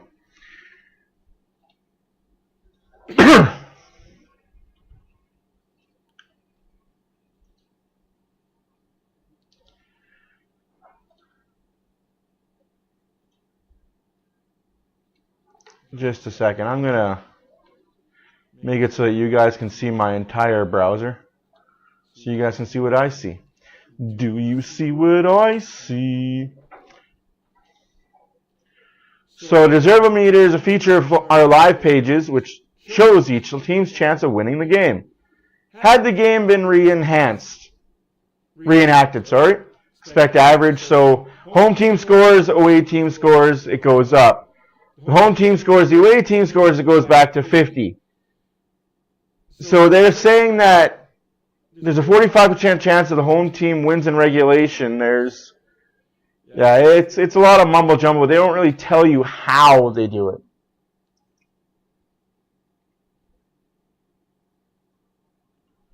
I guess it's based off of shots and how many shots they take. But again,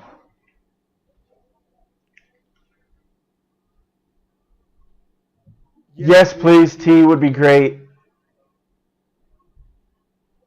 No, Tim, no Oilers time. They're not looking bad tonight at all.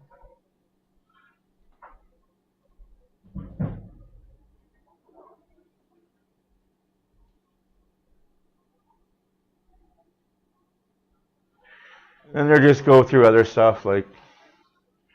So yeah, it's interesting to say the least.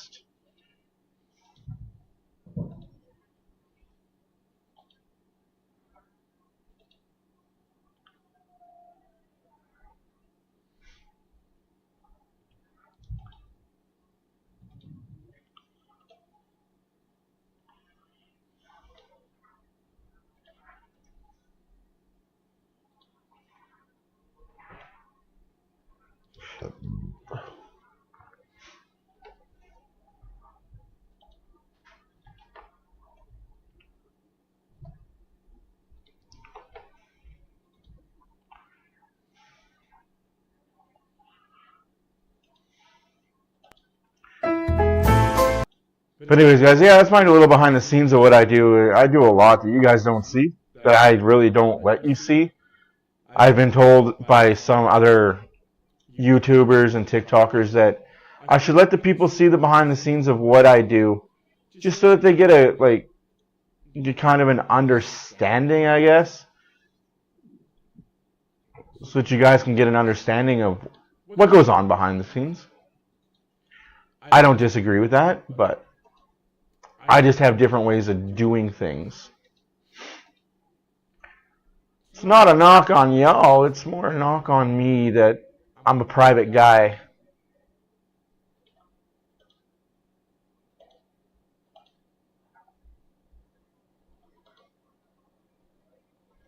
But you guys already know that I'm a private person.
Excuse me.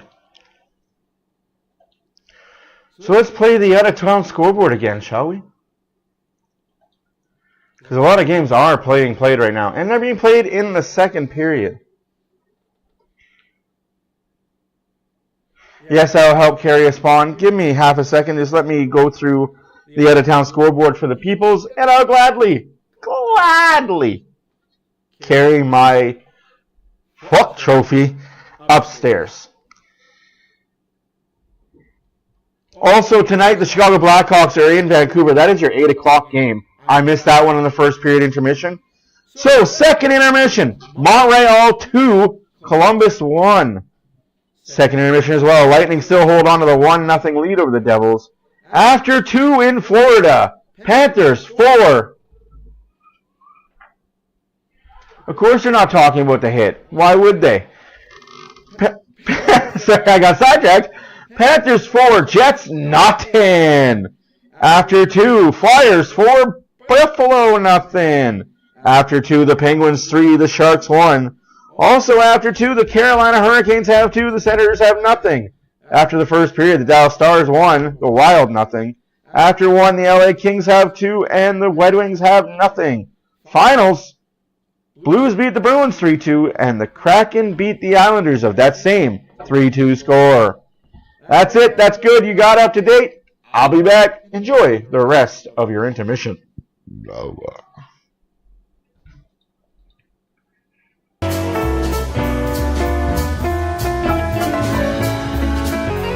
Reality getting got a nude and understood.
Yes, Grandma?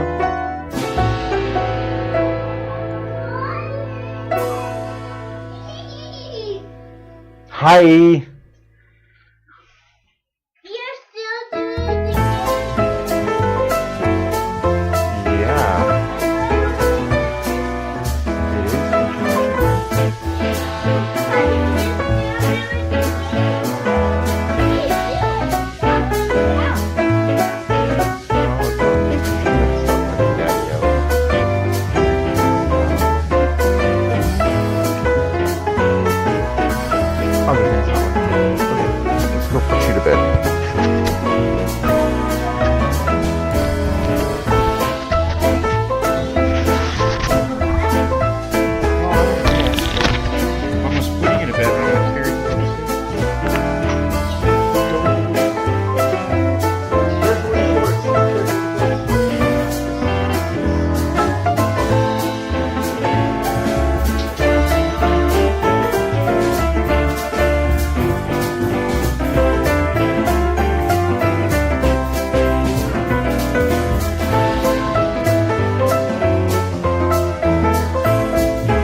Sorry, ladies and gentlemen, ladies. Third period is underway.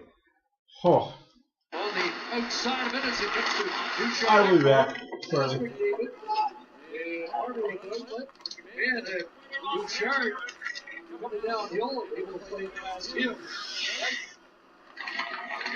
Hi, friends. How's it going? I switched it up a little bit. Hope you all don't mind.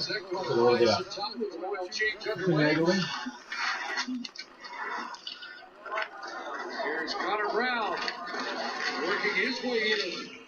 Sends that across. And David Kemp was on the move. Why is unable to get him the puck? Let's roll back.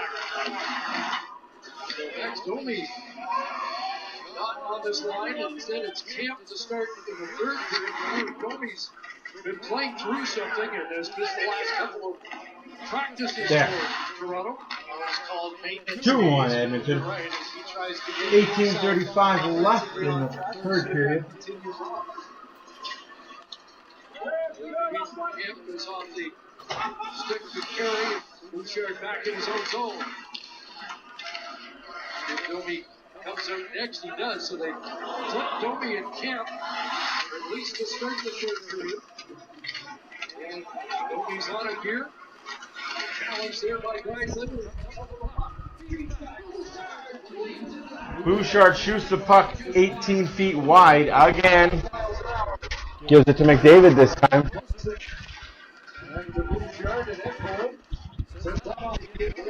Shoots that wide on purpose at home, did he? Was looking for a kick, nobody there.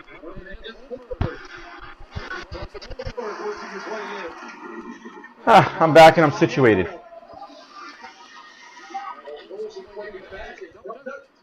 A little different look. I'm putting it on, trucker. I'm putting it on. So used to people telling me to take it off. Comes on to get an extra shift. He's had 13 shot attempts in the game. His career high. Not used to people telling me to put it on. I'm used to everyone telling me to take it off, take it off. We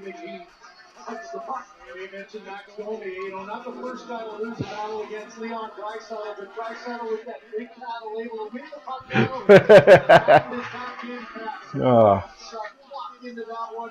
Watch how aggressively at the last second. Just misses the net. Stolars comes out, but he feels like he's got him beat as Bouchard just missed to the outside, and he's having a little chat with him. I'm so used to people telling me, cover it up, no, cover it up. Anderson spears around behind the net. Leafs will play again until Wednesday beats Vegas. That's cut off by McDavid. Shot blocked. Takes a bite out of the game. That is reviewable at player safety, but what is there to review? The guy's been suspended 3 times already in his career. Oh, Hyman almost makes it 3-1. Back to work for Toronto. Here's McMahon cut in, can't get by Apple. Coach puts it down off the ledge. Garner's got a stick on that. Tavares across for Beckman Larson is gone. Blocked by Stetcher. The Oilers are down a defenseman. Good thing they dressed 7 for this road trip.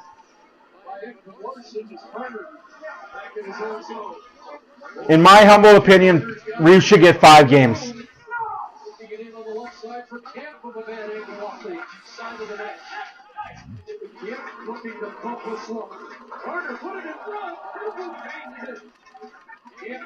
Let us stick on that. Ryan, he is punched by Timmons. Following up Skinner. Skinner shot wide. Jeff Skinner, that is.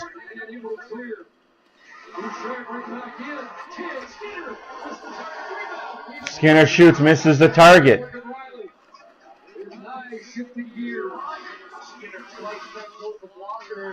Wants a good blocker save coming out by Stoll. That one just went quickly wide again and missed off the back. Line change by the Oilers. Smart play by Jeff Skinner there to just.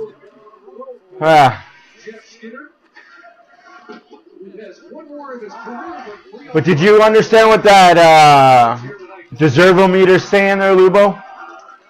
Like, you understand what it says?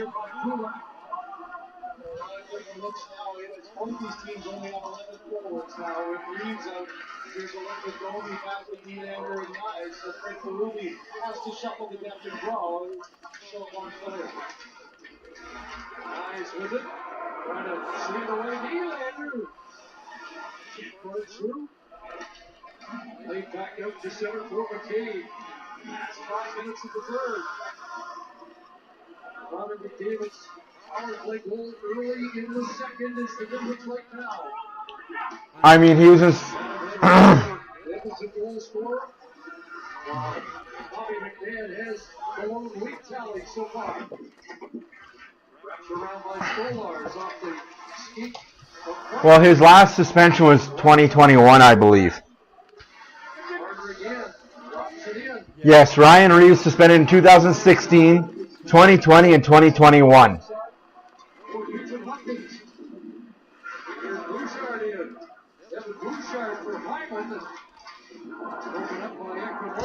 Yes, yes, I did.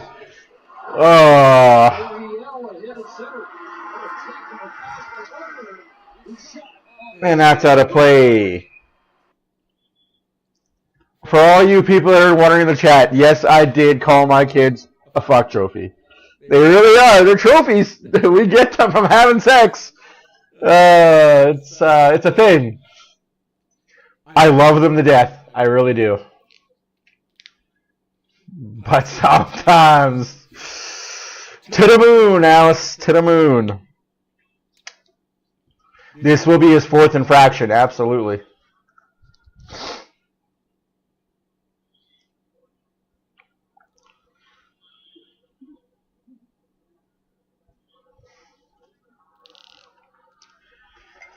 Nothing else happened in the second period besides McDavid goal, 5-on-3 that Oilers shit the bed on, and 2 power play back-to-backs for Toronto that they also pooped the bed on. So, hey.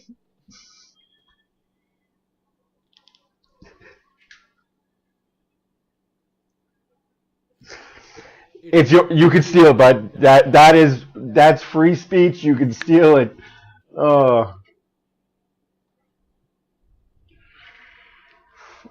They really are, though. They really are. Like, we love our kids to death.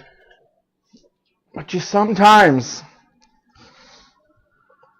I wish they were like our moms and dads, where they are sit in the corner, pooed the bed. They goddamn pooed the bed. Sometimes I wish our kids were like our grandparents, seen and not heard. You sit at the little table, you sit in the corner, you just sit there, you shush. You don't speak. You just quietly go about your business.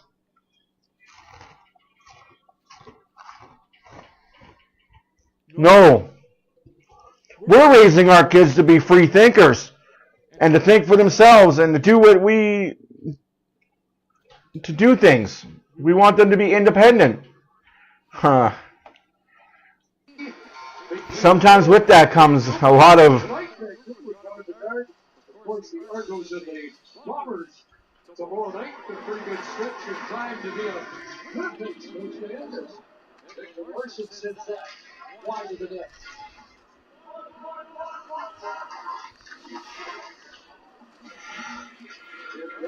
Putting it across and bounced off. Wow. What a play by Draisaitl of Podkolzin. Everyone thought the play was stopped. Instead, the whistle never went, and the official said, okay, move that along. Let's play on here. They cued the music and everything. Somebody wants to beat the talk with the Taylor Swift. Yeah, the onslaught of what, 48,000 people over there getting out of the building, 18 plus here.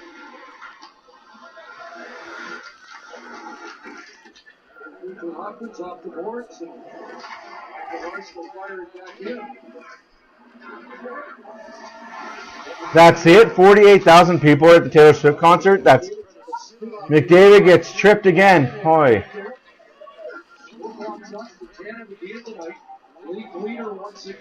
And that should be icing against Toronto. Called for icing. We mentioned Knoblauch in the Edmonton Oilers. In their last 2 games, disappointed he was with the way that they allowed their leads to evaporate. A couple of late goals. Again, thank you guys for all being here. My name is Matt for Oilers Fan Reaction. Without you guys, this isn't possible for me to do. So again, you could be anywhere. You're here with me on a Saturday night enjoying some Oilers Leafs hockey. Let's get that win for the big old Oil. 2 goals against the West. That's what they try to get back, is play through these type of tight games and don't give your opponent anything. So far, they've done that very effectively and kept the Leafs to just one. Worked that over the cave, and now it's Marner with the puck. Tanev jumping on the play. He's got it. Here's Chris Tanev here. Yeah, the blocker stopped by Skinner. Now Tavares looking to center. That's denied by Bouchard, who had a good night for the Oilers. Puck hits the ref in the back again. Ref, get the hell out of the way, man. 11 and a half minutes left to go in the third. 2-1 Edmonton. Shots are 19-16 for the Oilers. I'm predicting 2 more power plays for Toronto, 1 more for Edmonton. Inside position on Riley, unable to do so. Kept in by Brown. And now Skinner once again. Skinner shoots it 18 feet wide. Goes back into the near side corner and getting on that first is Dewar. Red line and in with that hit. Emerson Dewar right into the wall. Fortuitous bounce for Connor Dewar producing a chance.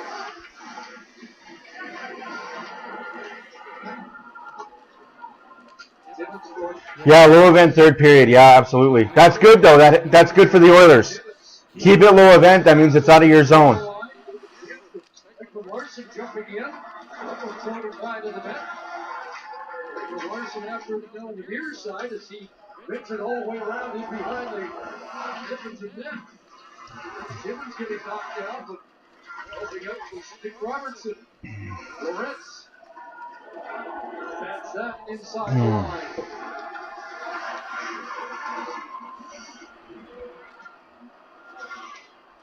Up at center, Jasper Janmark was knocked away by McKee. Robertson's going to bounce that in on Skinner, looking for his own rebound. It's right down in front.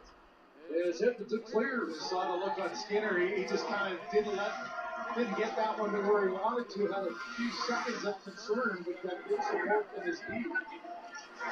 10 minutes remaining in the third period. They've been okay so far in the third. Like, I can't nitpick everything, right? Bouchard shoots it. It goes off a stick and out of play. Are they finally going to go to that commercial break? Nope. Huh.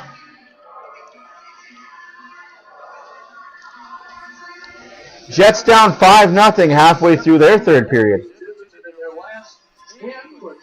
It's the Oilers holding on to his 1-goal lead halfway through the third. This has been a building that the Oilers have had a heck of a time trying to win in.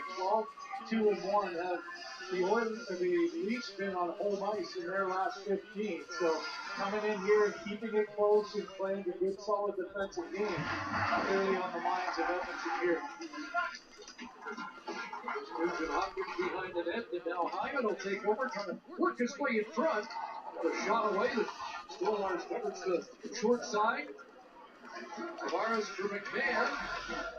He's double teamed there along the boards, and it does. Bounce up the center.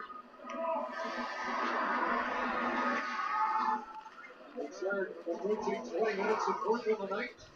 Nugent Hopkins shot. Hopkins' shot is blocked. Another shot blocked. Bouchard banks it off the end of the goal. The block by Tanev first takes away a good chance of the second block by McKee. Here's Tavares in, but taking the shot away with the defensive play by McDavid. Pulled off the board tonight.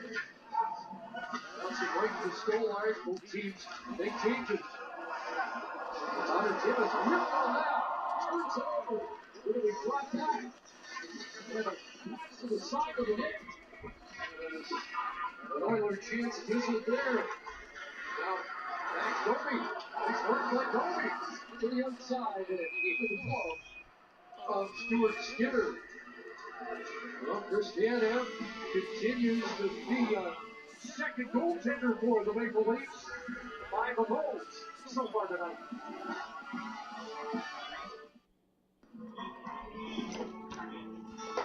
Now look if you ever.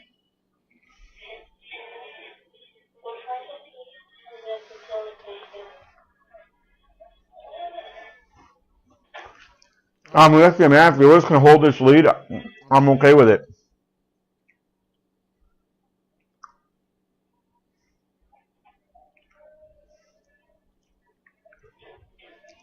Half a period to go, folks. Oilers holding on to a 2-1 lead.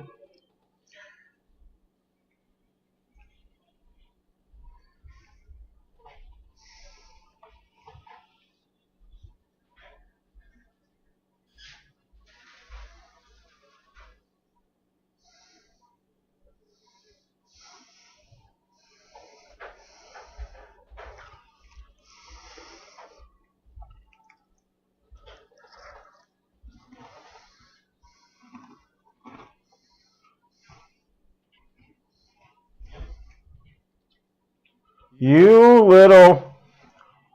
Why I oughta... She's also not in her jammies yet, so. Go to sleep. I brought the cheesies down. I know you had some puffs down here. Where? They were over there because I don't have any.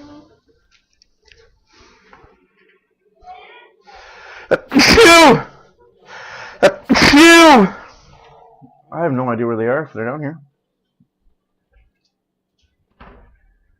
Are they behind the TV? That's a great shirt, by the way. What, my... No, the McDavid shirt. Oh. Oh, I see them. They would have bit me on my foot if I looked harder.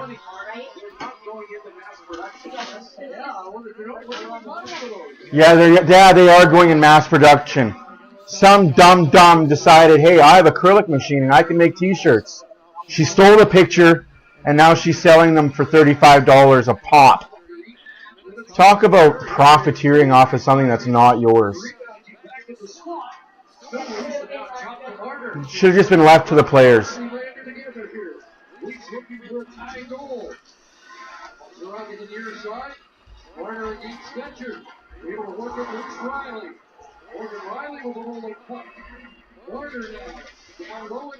Eight minutes left to go. Toronto has full pressure right now.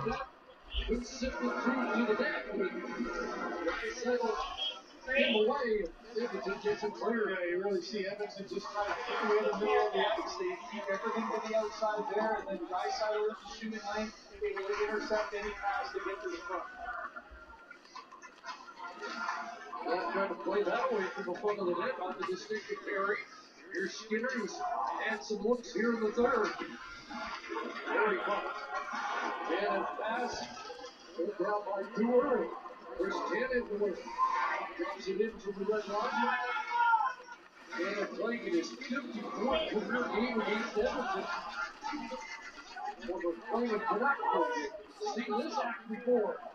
And here comes McDavid. Great pass ahead. Skinner took it off his skis. Puts it back in front with the key there for the Leafs. Max Doty's got some room for it. Here's Doty's looking in wide. On the front. Good play by Bush.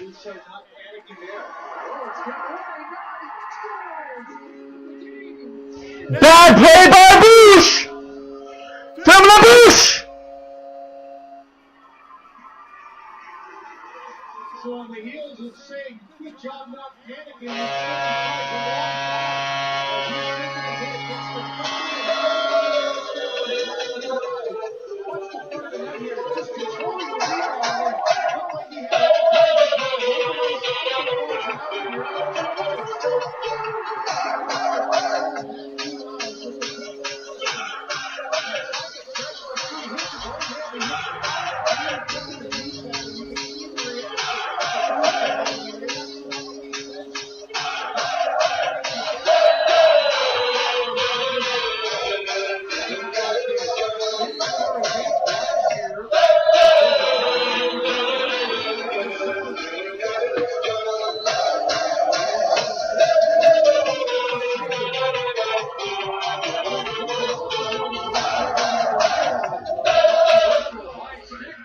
2-2 hockey game. Bouchard makes a good play in front of his own net just to fucking give the puck away in front of his own net. The good and the bad of Evan fucking Bouchard.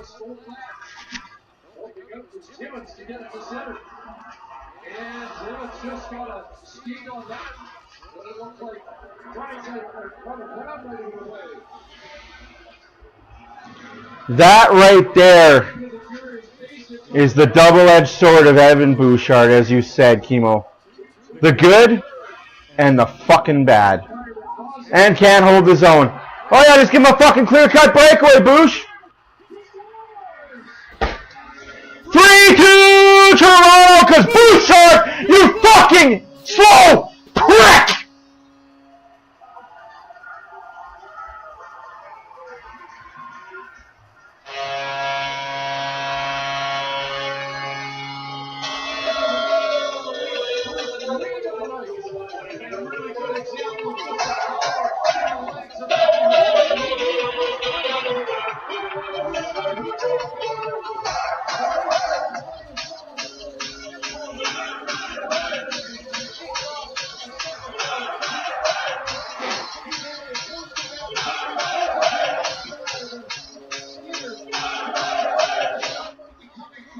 I don't get it, man. I don't get this.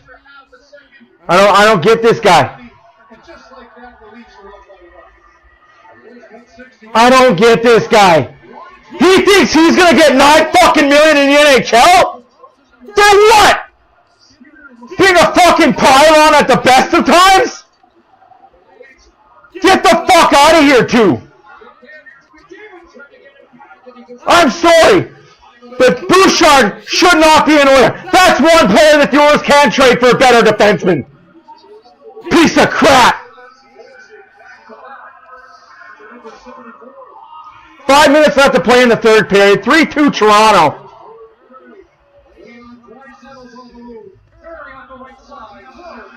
Two bad plays by Bouchard. Ridiculous.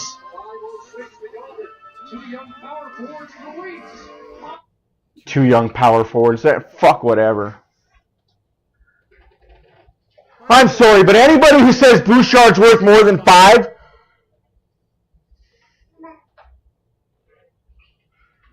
anybody who says Bouchard's going to get 5 from the Oilers needs to give their head a shake. If I'm Edmonton, right now I'm talking to him saying, how much money you want to make next season? You want 9? Here's 3.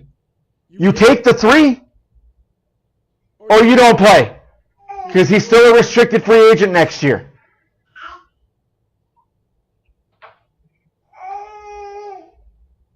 Bouchard's a restricted free agent still next year, I do believe. So if that's the case, you're taking 3, right? You're taking 3?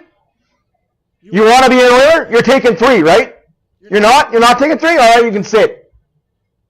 You can sit. Don't show up to camp. You're not welcome. You're not taking 3? We're not trading you. You can sit for the year. Oh, now you're going to take 3. Here's $3 million.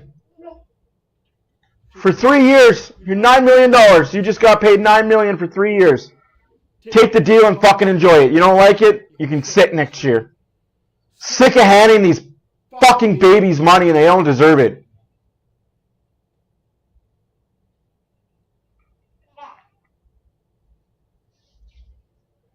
Situation with Nurse is completely different than the situation with Bouchard.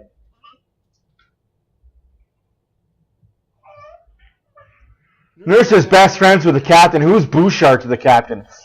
Just a player. Move on from him.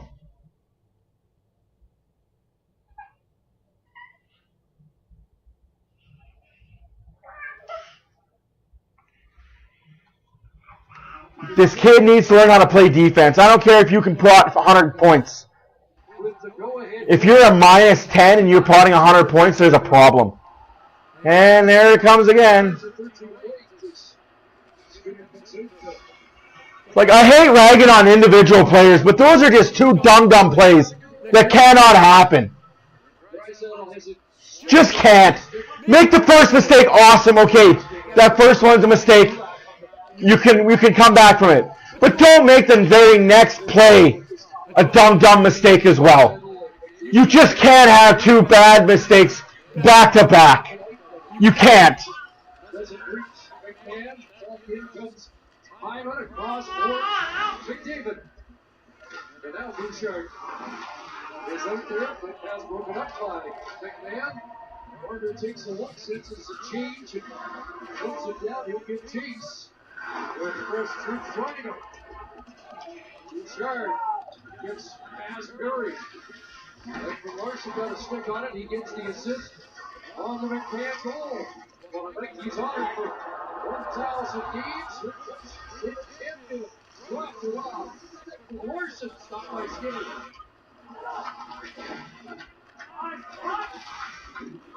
Now, Matthias Ekholm. Up ahead, Skinner onto the right side. 3.5 minutes left to go in the third period. 3-2 Toronto. It's not going to be pretty. Because right now the Oilers are down Nurse and you need Bouchard in the lineup. But yeah, I hate jumping on a player, but you can't make two bonehead plays back to back. You just can't.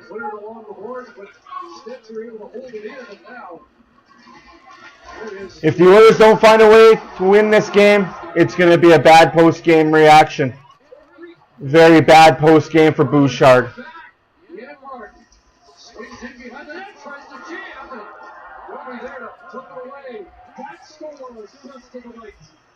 You know the Oilers D are going to be pitching every time. I thought there was Carson actually did a great job to keep that puck alive and keep it in.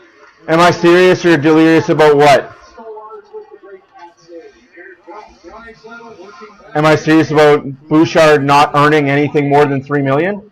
Yeah, I am. I don't care if you can score 100 points as a defenseman. That's not what you're paid to do. You're a defenseman. Stop the goals. You have forwards to score points.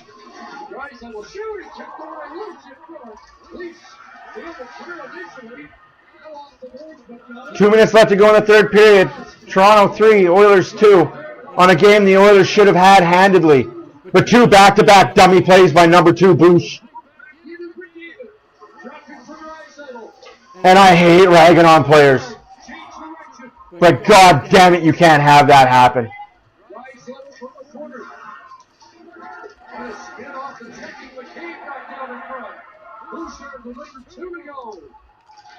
And the extra attacker up there now. Comes across the drive zone. Shot block. Loose puck kicked back to the line for Bouchard. David once again. Puck drives ours. And into the corner, Draisaitl. Draisaitl ties it up, baby! But still, I'm so fucking furious. I don't care. Take this game in overtime. And Bouchard, you better thank your fucking stars you got goal scorers on your team. You better thank your fucking stars that you got goal scorers on your team.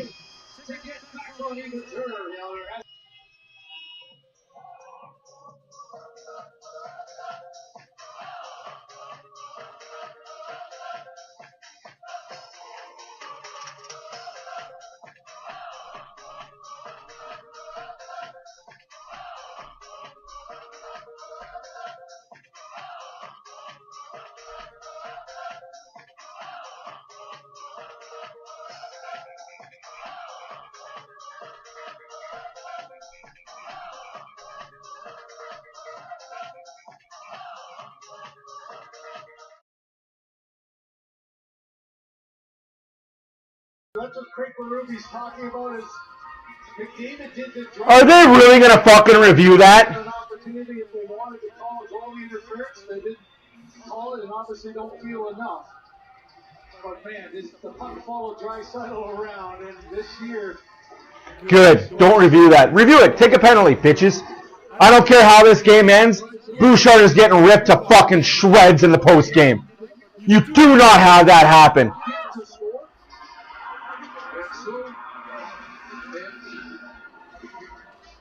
I'm furious about Bouchard, and I'm not going to go crazy on him.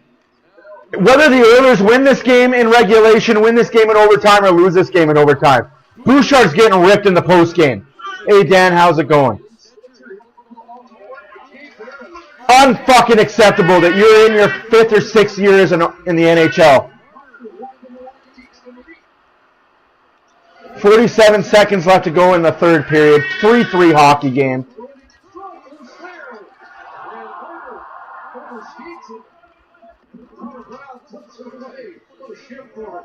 Mitch Marner had one of the stops and starts and twists and turns. He's exhausted coming off the left one.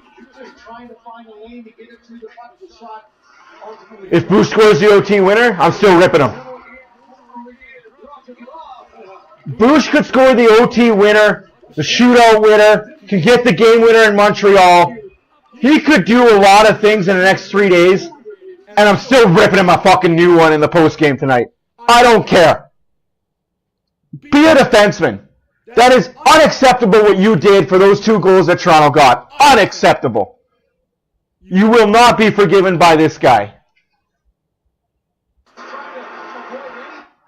Well, Dan, what happened with Bouchard is Bouchard made an amazing play in front of the net to stop the puck from going in. He goes behind the net, and instead of throwing it up the boards, I'll explain to you guys after the game. I'll explain to you. Stay tuned, Dan. Stay tuned.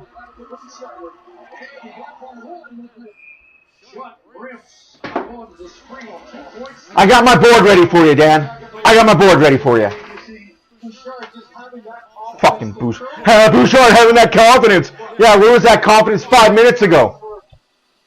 Marner to go all the way. How about confidence for that? That's it back in and then a good job of. I got my board already made up for you guys. That would have been interesting though. Can he make it down in 3 seconds? He has turned that puck over.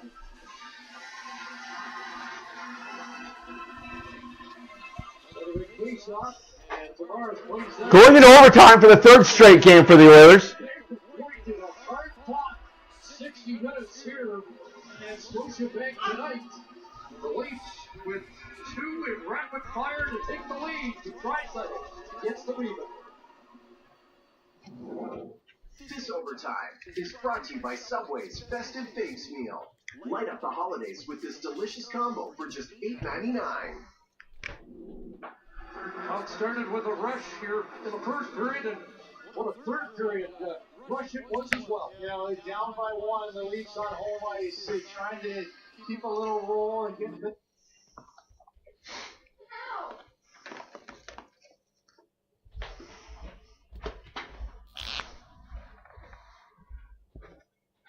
I think the one upstairs was sleepwalking, going to bed. Oh? I need a bright color. I need a bright pink or bright orange or something. Because I'm... You have orange right in front of you. Yeah, I don't know if it's bright enough.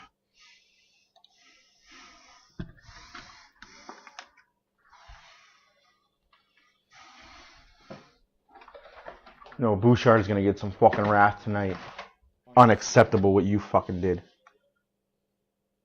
We saw overtime heroics for both teams earlier in the week. Wednesday, Washington for Toronto.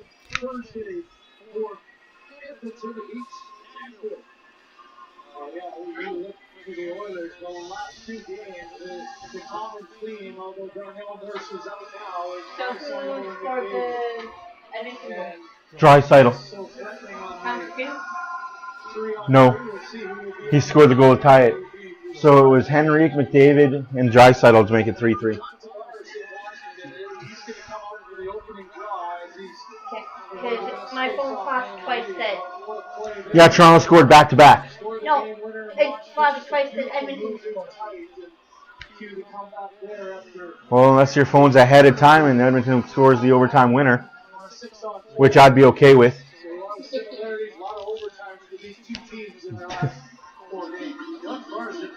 In the previous 4 overtimes for the Leafs, with Austin Matthews in the lineup. In fact, it's not. Fuck's sake.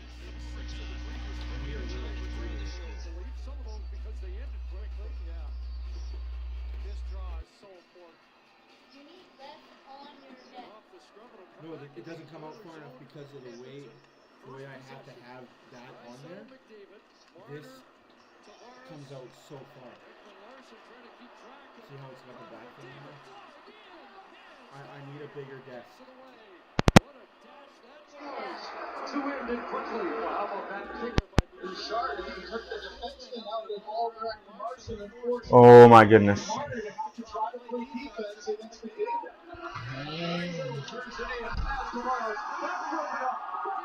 And a 2-on-1 for Toronto in overtime. Toronto wins in overtime.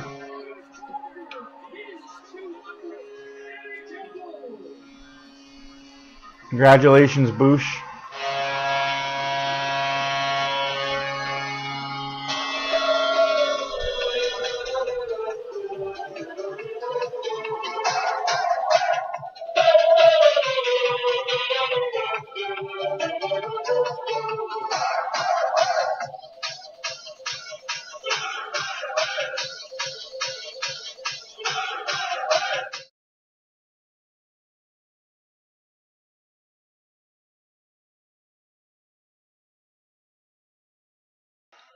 So let's talk about it. Let's talk about it. As I broke my mic.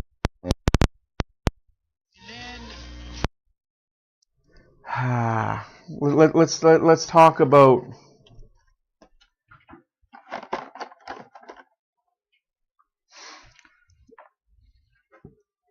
stick around with me, folks. Thank you for watching. My name is Matt for Oilers Fan Reaction.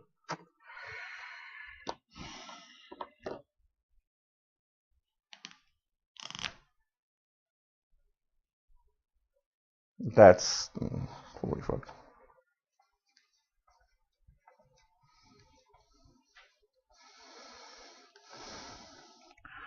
All right. Bouchard bad and ugly. Now, why do I say Bouchard bad and ugly? It's pretty simple.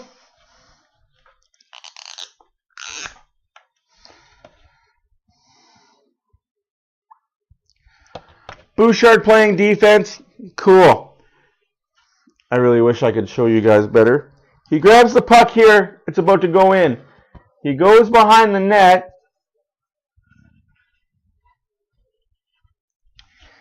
He goes behind the net, right? Perfect, good. You do what you're supposed to do. So, he's behind the net, perfect. He skates it behind the net. He does a good job as a defenseman. Perfect. Now, he skates it. He comes up here. Hate pens that don't work.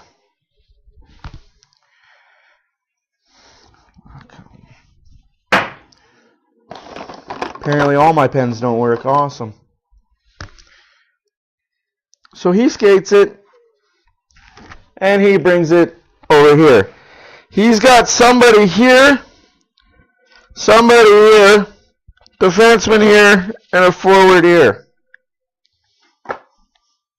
What do you think Bouchard does? He's got all these options available to him. He could have went here, safe play. Could have reversed it back behind net to his defenseman, safe play. No, dumb Bouchard throws it up the middle. Why? Why? Of course it's going to be a goal. You threw it up the fucking middle. Your goalie didn't stand a chance.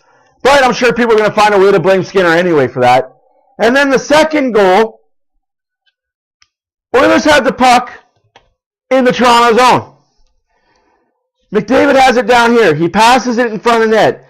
It makes a wicked bounce, comes out, and Bouchard can't read the freaking play to know, oh wait, I gotta get back. He half-asses it, gets beat. Skinner comes out and he realizes, I can't get to that puck. He's retreating to the net doing what he should do. But, caught in no man's land. You can't win them all, but you shouldn't lose like that.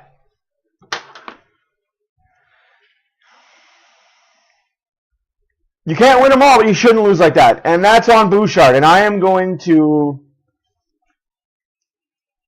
let my feelings be known on the situation. Anyways, guys, thank you for watching. My name is Matt for OilersFanReaction. We'll see you on Monday night. We're on Prime as the Oilers are in Montreal to take on the Montreal Canadiens. Enjoy your rest of your weekend. I'll see you Tuesday. I'll see you Monday, and I'll see you Tuesday. Thanks for watching, guys. Deuces. Leafs win in overtime. Actually, before I go, I won't do that. I won't give you guys that injustice. You guys don't deserve that injustice from me. I'll tell you the out-of-town scoreboards. Oh, why did I disappear off of the banks of Europe? Let's do the out-of-town scoreboard. I don't like the way the Oilers lost that game. It's mind-boggling to me how this team finds ways to lose.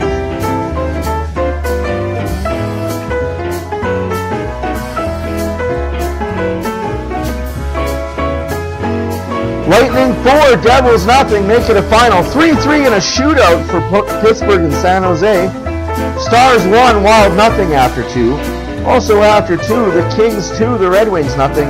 Make it a final. Montreal 5, Blue Jackets 1. 4-0 for the Lightning over the Devils. What the? Oh yeah, I said that was the final already. Jets lose 5-0 to the Panthers. The Flyers beat the Sabres 5-2. The Hurricanes beat the Senators 4-0.